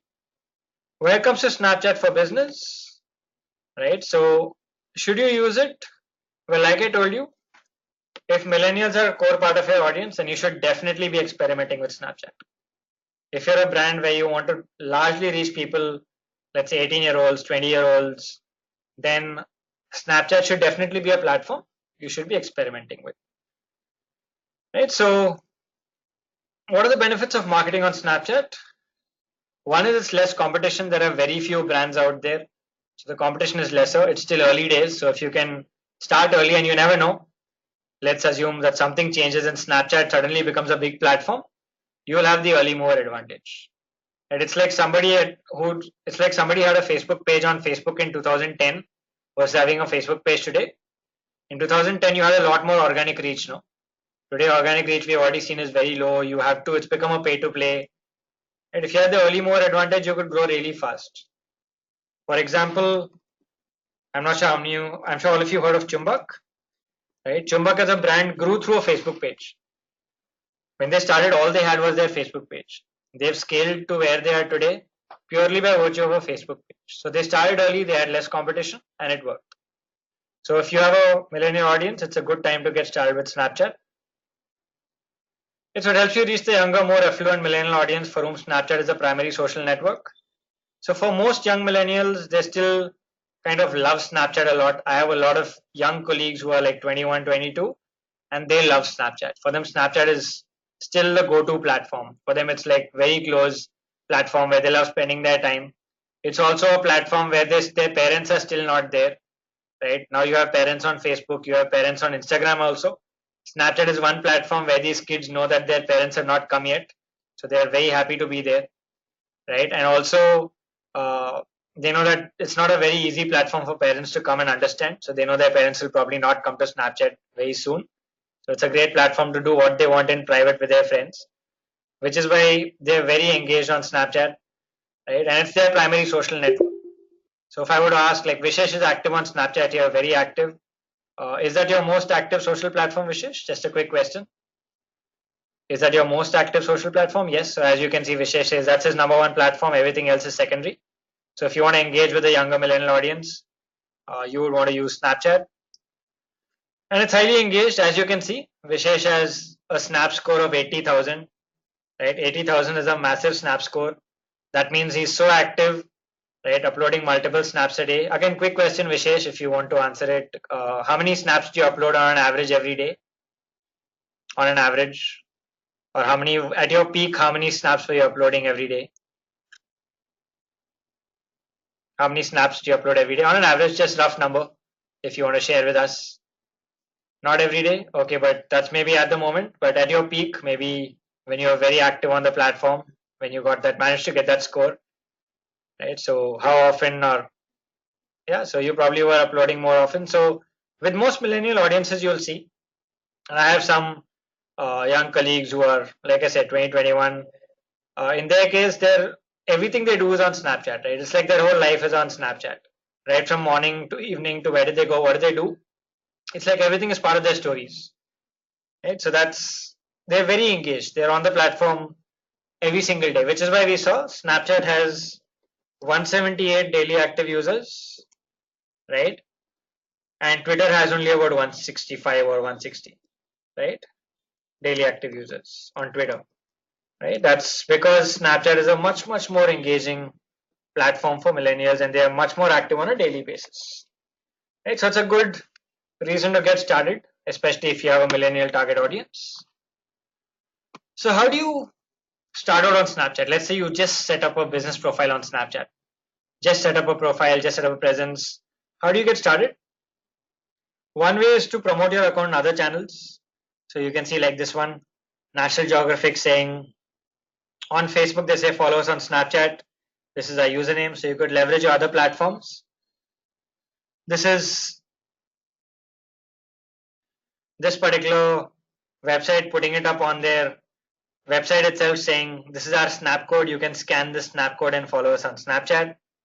Right? So you can use your website, your Facebook, your Twitter, right, to get people to follow you. So you can see here on Twitter, Gucci actually changed their Twitter profile picture itself. Sorry, this is the Facebook profile picture itself to their snap code. So you can actually follow them on Snapchat as well. Right? This is another example where it says, if you want to follow me, screenshot this, go to Snapchat, add a friend, and you can add by snap code, and then you can follow me on Snapchat. So you can actually get all your users on other platforms like this to actually follow you on Snapchat. That will help you build your initial following. Once you build your initial following, how do you drive engagement? You can use multiple images, multiple snaps to engage. This is an example of a brand using multiple snaps step by step where they can, like Gabba Beer is saying, we're looking for an intern with some Snapchat skills, only few days left to apply. How do you apply? Snap us your best doodle, apply here, and happy doodling, right? So it's a whole series of snaps meant to engage audiences, right? You could even use it to share coupon codes. For example, you can see this. This is from this specific brand that is using Snap stories to engage with their audience, right? So it says stick around, you might get 15% off, and then it takes this pizza image and then starts removing. In every snap, it removes some part of it, and then it says use this code to get 15% off on your order, right? So all these are examples of ways you can engage with your Snap audience, right? Because for them, they're very used to stories. For some of you are not used to stories, this might not connect. But for a millennial audience that lives on Snapchat, for them, this will connect a lot. Always look at what will connect with your audience. It need not necessarily connect with you, but it should connect with your audience. Hey, this is another example from Taco Bell. Taco Bell, in fact, does a lot of great work on Snapchat, by the way. Right? Taco Bell does a lot of great work on Snapchat. So they've used it for their product launches. So they announced the arrival of their new breakfast menu through multiple snaps. So these are 3 snaps that you see here, right? Also quizzes that Taco Bell has done. They ask a question in one snap, and later, after some time, they announce the answer through another snap. All part of a story. So different ways to engage with an audience. These are just examples of what the possibilities are on Snapchat. Right? You can even run contests, right? So contests like these to engage with your audience, right? Quizzes like these, post for launches for awareness and visibility, right? This is another very interesting contest that Taco Bell had run, where it says build your own tacos. I'm not sure how many of you love tacos, but this is something that they've done. So they said create the taco of your dreams using these Snapchat stickers. So they gave you rules in the next snap saying these are the rules, right? Screenshot all 4 slides. Use the scissors tool. So Snapchat has something called a scissors tool, which you would have seen when I showed you the demo, where you can actually cut out parts of your snap and use it as a filter. So Snapchat's a very, very interesting feature. So I'm not sure how many of you saw it on Snapchat. Right on the side, there's a scissors tool where you can actually cut out a part of your image. So let's say I'm holding a burger in my hand. I can take a picture of me holding the burger. I can cut out the burger using the scissors tool from my picture, and then I can use it later as a filter on top. Right? So it says use the stickers to customize your naco. So this is the slides. They gave 4 slides saying these are your ingredient slides. You would screenshot these ingredient slides and then use the scissors to cut out these ingredients. So you'll actually have to use the scissors to cut out these ingredients and then customize your taco, send it to us, and we'll feature it on our account. Right? Great way to engage audiences, especially millennial audiences. They love doing stuff like this. 15-year-olds, 18, 20-year-olds love playing around, like being more creative, right? Cutting out, being crafty with customizing their own taco here. Right? So again, very, very interactive ways of engaging with an audience that actually loves doing stuff like this. Right? So that's ways to engage your audience. We looked at engaging contests, looked at quizzes, looked at how you can do brand awareness posts. Next is Snapchat geo filters. So on Snapchat, you have those geo filters that I just showed you. Right? There are 3 types, of geo filters that you have. Right? One is you have community geo filters, which is basically for cities, neighborhoods, schools, landmarks. So the filters that I showed you, which said Chennai, there was one filter which said Chennai. That's a city geo filter, right? There was another filter that showed you where I live in Chennai.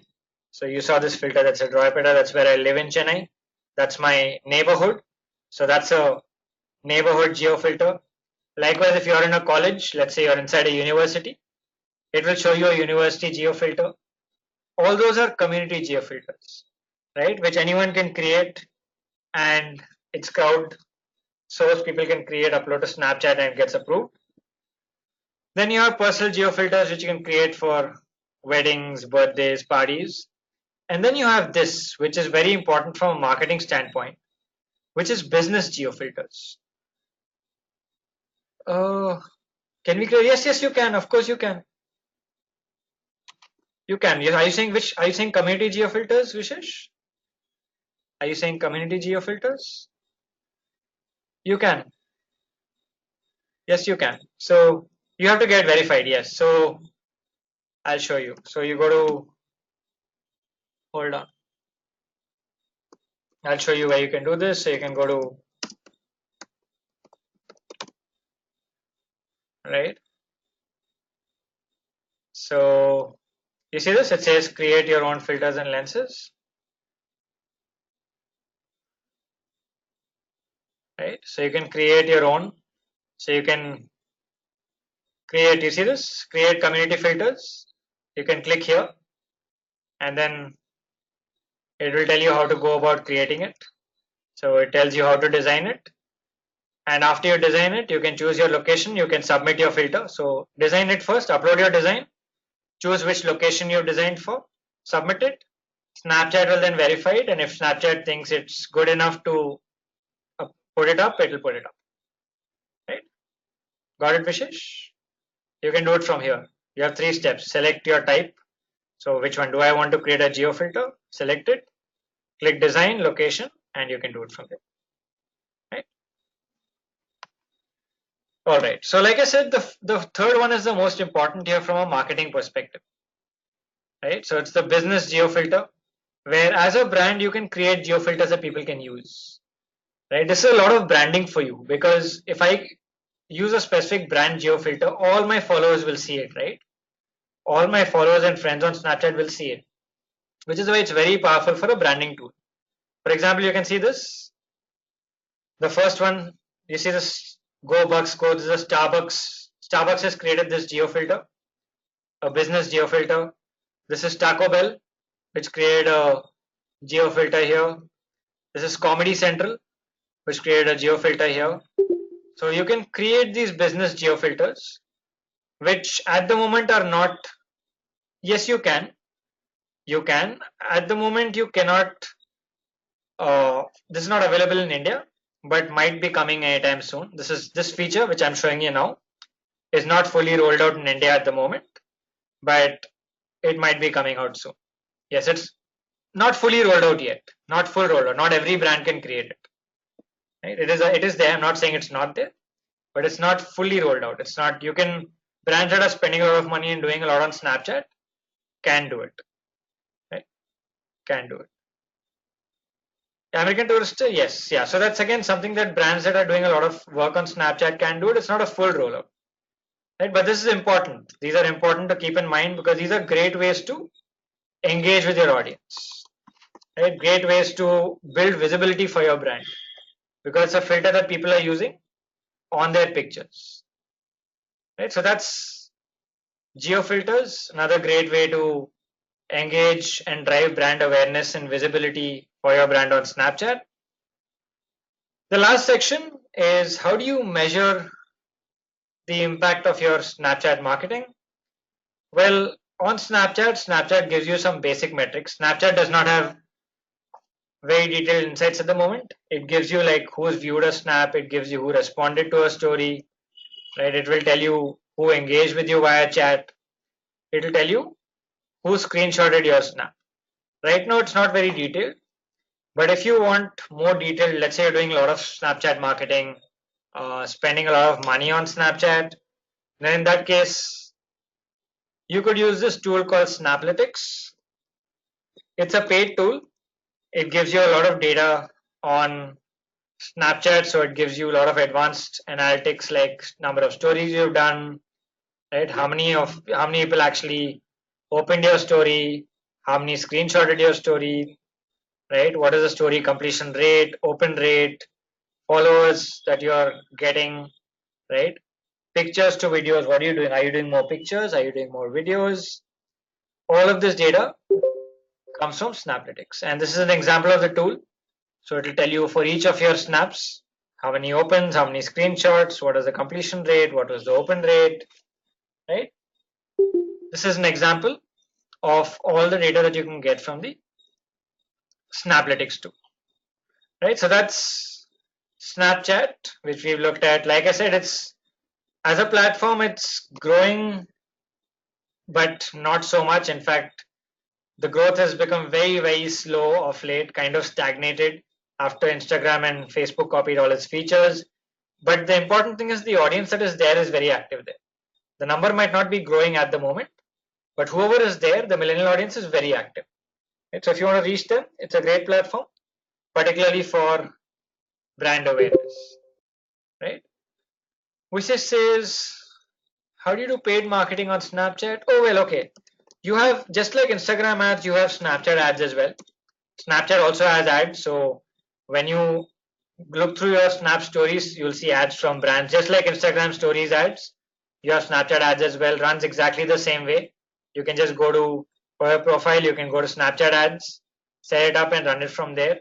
But it's not caught up much, not too many brands doing too much of it, because like I said, it's not a platform that's grown too much. It's not a platform that has a very evolved ad platform, not like Facebook ads, which is so evolved, Instagram ads and Facebook ads together. Very evolved, a lot of options. LinkedIn ads also very evolved, a lot of options. Snapchat ads is in a very primitive stage. So though you can use it, it's not as powerful yet, right? Yes, you can. Yes, Vishesh, yes, you can. You can do that. Yes, you can. Interest, of course. Interest is very basic targeting that you can. Yes, right. All right, great guys. So what's the costing? You mean what's the costing in Snapchat? Again, varies. Again, it varies very widely, right? Because like I showed you on Facebook, depending on the audience you're targeting, your costing will be different. Who you're targeting, right? What kind of impressions you're going to get for that? What kind of reach do you want? It will vary widely. So you can spend 1,000 rupees, you can spend 10,000 rupees, depending on your business, right? Let's take 1,000 viewers again. Who are the 1,000 viewers? Right? Is it 1,000 people using an iPhone 10? Is it 1,000 people age 15? Is it 1,000 people age 25? Is it 1,000 people in Chennai? Is it 1,000 people in Mumbai? Is it 1,000 people in Delhi? Right? Is it 1,000 people? Yeah. So of course everything will change, right? It will change. So if I say 1,000 people in Mumbai, 1,000 people in Delhi, cost will be different. And it'll be different. So if I say 1,000 viewers in of age 15 to 16 versus 1,000 viewers of age 22 to 24, it'll be different. It's a very wide range. So there's no right answer here. I can't tell you 1,000 viewers. Okay, if you spend 500 rupees, you'll get 1,000 viewers. It doesn't work like that. If I say okay, 1,000 viewers, well, spend 500 rupees, right? Let's say rough idea. Okay, let's say in that case, if you're saying, let's say on an average, if you spend about, let's say, 5,000 rupees targeting Mumbai 16, 17, you'd probably get about, let's say, 5,000 to 6,000 viewers, right? Roughly about, on an average, it would cost you like a couple of, let's say, 80 paisa to 2 rupees per view, roughly. That's a rough figure, very rough, because again it will vary on the quality of your ad, right? Also, so both of us targeting the same audience. Let's say you're also targeting Mumbai 16 to 17. I'm also targeting Mumbai 16 to 17. Cost will be different because my ad might be more engaging than your ad, right? So which is why I said the range is very wide. Right? All right, great guys. So with that, we are done with Snapchat as well, and we looked at Snapchat, how does it work, what kind of a platform it is, what makes it different from other platforms. We've seen how we can use it for business, right? We've seen how to build a following, different ways to drive engagement with examples from different brands. We looked at geo filters, looked at analytics and measurement, right? We've seen all of these. So with that, we are done with what we had to cover on Instagram and Snapchat. If there are any questions, I'll take it in the Q&A shortly. But before that, let me take you through your task for this week. So in your LMS, when you go to your week 4, which is Instagram and Snapchat, this is your task for today. So apart from the other 2 tasks which I gave you, one was go and play around with Instagram stories, create a story, create a boomerang, right? That's one task which I want you to do to understand the platform better for those of you who are not active. So create a boomerang and Insta story. That's the first thing, right? Second, download Snapchat, so sign up for Snapchat, right? And explore it, right? Explore all the features. That's something I want you guys to do as well. Understand the platform, add friends, explore features, right? That's something that you guys should do as your second task, right? And this is those of course will not take you too long. You just have to go play around with the tool. This one is your third task, which is out on the platform here. So those 2 are small tasks. This is your major task, which is outline your Instagram content strategy and make a list of hashtags. So we said content is very important on Instagram, social media itself. So what you do here is choose a specific business case like you've done in all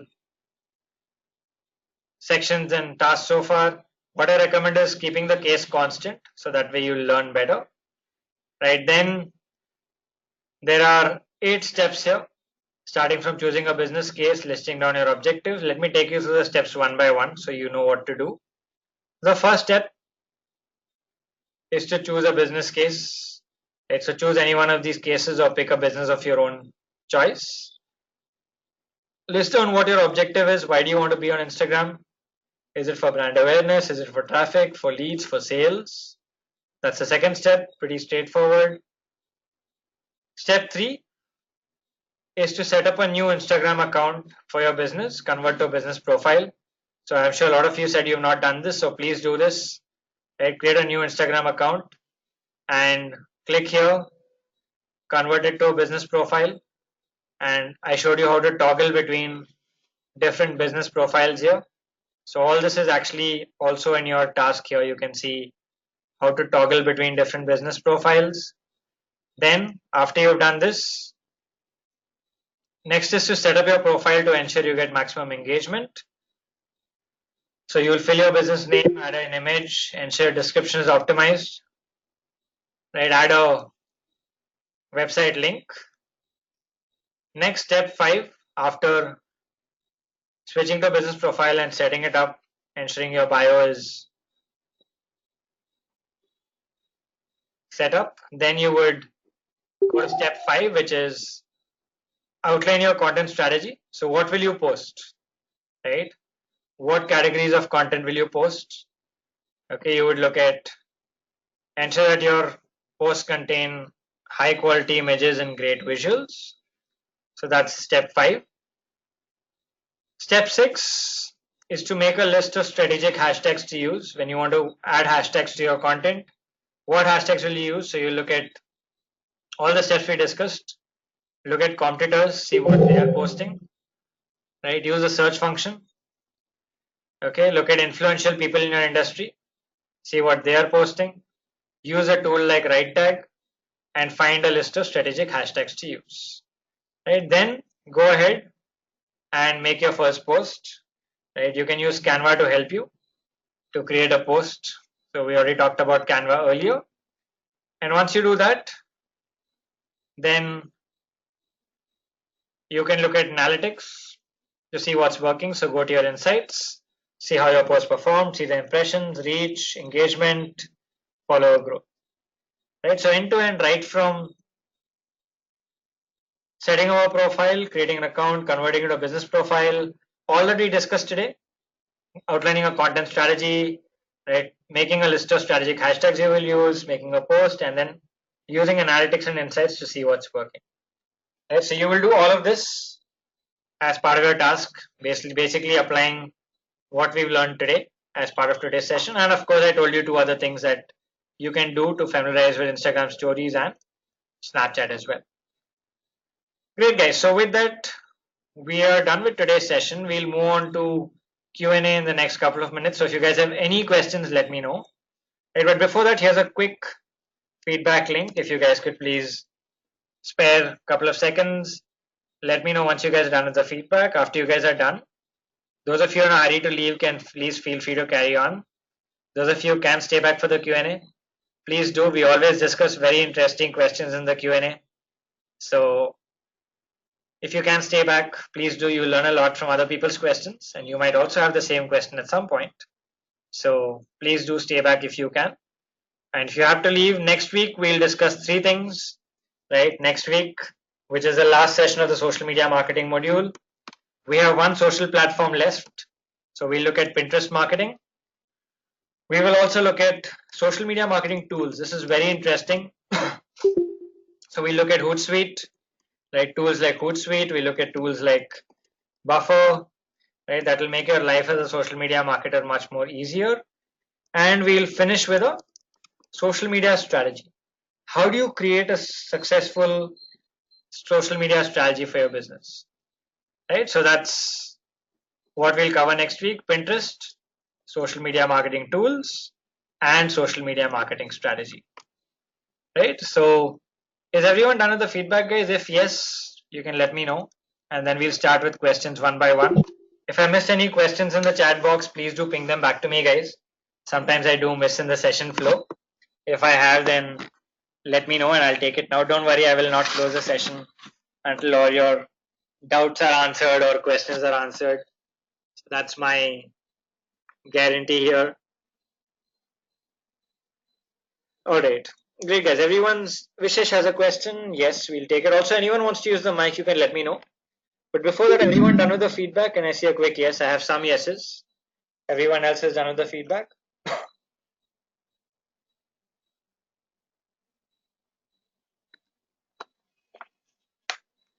Everyone else, guys, can I see a quick yes if everyone else is done? If you guys are done, we'll take questions one by one.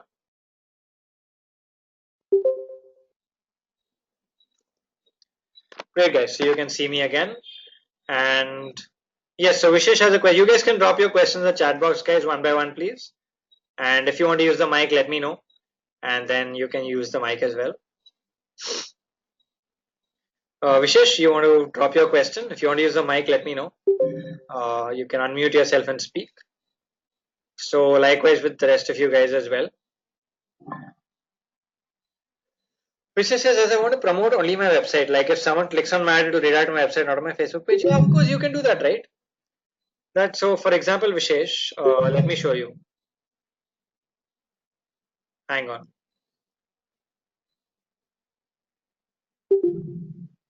Hang on. Okay, let's look at this ad here. Vishesh, you see this ad here? You see this ad here? If I click on this ad, will it take me to a website or Facebook page? If I click on this ad here, will it take to a website or to a Facebook page? Will it take me to a website or to a Facebook page? Website, yes. So when I click, you see this here? It takes me to a website. Anywhere I click will take the website except here. If I click here alone, it will take me to the Facebook page, which is what I was telling you. If I click here, it will take me to the Facebook page. But anywhere else I click will take me to the website. You see this? This is their website. This is their Facebook page. Clicking here or this, either the image or this will take me to their Facebook page. And if I click on here, it will take me to the website. Where did I put the website link? I don't find it. Okay, hang on. So on Facebook Ads Manager, Vishesh, click on traffic, right? Click on continue. Choose traffic. Say where you want to send traffic. Do you want to send to website? Choose website here. Scroll below. After you set your targeting, in the next level, when I say continue, in my ad level, it will ask me to give the link. I'll just show you. Hang on.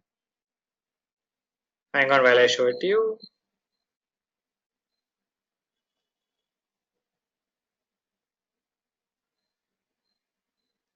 Yep, here you go. So at the next level, so I can choose an image ad, and you see this here, website URL.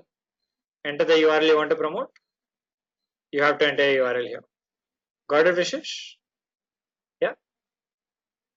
Okay. All right. Okay. Sanchit has a question on YouTube. Go ahead, Sanchit. You want to use the mic? Let me know. You can use the mic as well. You can use the mic as well. Anyone else? What about the rest of you? Any questions that you guys have? Akanksha, Joby. Joby's been very quiet today. Any questions, Joby? Jyotsna, Nazar, Pankaj, Sanchit, Sadni, Shobit, Sudarshanam, Vishesh as well. Any other questions? Ritu? Sanchit says, I've seen sites selling YouTube. Selling YouTube what? YouTube? Sorry, is it? What is that? YouTube what? I'm not sure I got that. Oh, YouTube views. Sorry, okay, I got it now. I've seen sites selling YouTube views and things like that. How do you do that? Sanchit, those are bots. Do not buy them. They're either bots or they come from traffic that will. See, you can, if you want to inflate your numbers, you can do it. You can go and buy it. These are mostly bots that click and view your videos and inflate your numbers. YouTube is very strict. If YouTube finds you did something like that, you could get into trouble and you could end up losing your channel. So if all these shady sites that you find, saying get 1,000 likes for $2 or 5,000 likes for $5, or 5,000 views for $5. All this is like bots and fake likes, right? I would not recommend buying them at all, because buying them might end up putting your account in danger of being suspended by YouTube at some point, right? So avoid any kind of that activity. Or some of YouTube says that suddenly you bought 2 lakh views in the last 3 days through any of these fake means or these substandard sites or shady sites, then you could be in trouble. It's always avoid doing that. You can legally or by targeted views. So on you using Google AdWords. I'm not sure if you've done SEM yet. Have you done the SEM module, Sanchit? Have you done the SEM module? Yes, no. The search engine marketing module. If you have, so in Google AdWords, you can run ads for video to get more views on your video through targeted ads on the platform, right? But don't go with these shady sites that offer you uh, views for like few dollars here and there, right? Okay. All right. Yeah. So when you look at when you do the search engine marketing module, you will understand how you can even use Google AdWords to run YouTube ads, right? And get views on your YouTube videos through Google Ads, right? Okay. Or any other questions, guys, from the rest of you? Anything else or any questions that you have? Not only this session, any of the previous sessions, anything to do with Facebook or Instagram or Twitter or Snapchat or LinkedIn or any social platform in general, right? Or social media in general, any specific questions you have, please feel free to let me know. All of you who are still around, again, Akanksha, Joby, Jyotsna, Nazar, Pankaj, Sanchit, Sadhni, Shobit, Dashnam, and Vishesh. Any specific questions you guys have? Anything else that you want me to take you through, or any questions that you had in your mind that you wanted to ask? If yes, I'd be happy to clarify for you. If not, if everyone's clear, then we'll close for the day. So I'm waiting for you guys to tell me if everyone's clear with everything. Then we can close for the day and meet next week, where we'll discuss Pinterest, social media marketing tools, and social media marketing strategy. Right? All right. So if everyone's clear, can we close for the day, guys? All of you?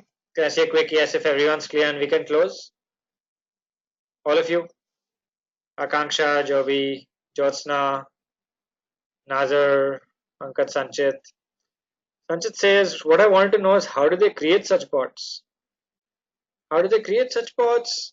Oh, well, there are different ways you can do it. It requires some amount of coding, so all you need to is to code and create bots. So I can't touch upon that here because one, I'm not a coder myself, so I don't create bots, and I wouldn't even recommend you do that. But for curiosity's sake, it's good to know, right, on how these bots are created. So probably maybe next week when we come in, I could share a couple of articles that you can read on how you create these bots. It takes programming and software to create it. So since I'm not a programmer, I'm a marketer and not a programmer or a coder, so I might not be able to guide you there, but I can point you in the right direction on how are these created and how do these really work at the programming or software level, right? Is it okay, Sanchit? Maybe I can share a couple of links with you on how these bots are actually created. All right, awesome, guys. So can we close for the day? If everyone's clear, can we close and meet next Sunday morning? So next Sunday is your last session on social media marketing. I look forward to seeing you then. Have a great Sunday evening and have a great week ahead, and I will see you next week. All right. Thank you so much, guys. Thanks a lot. Bye.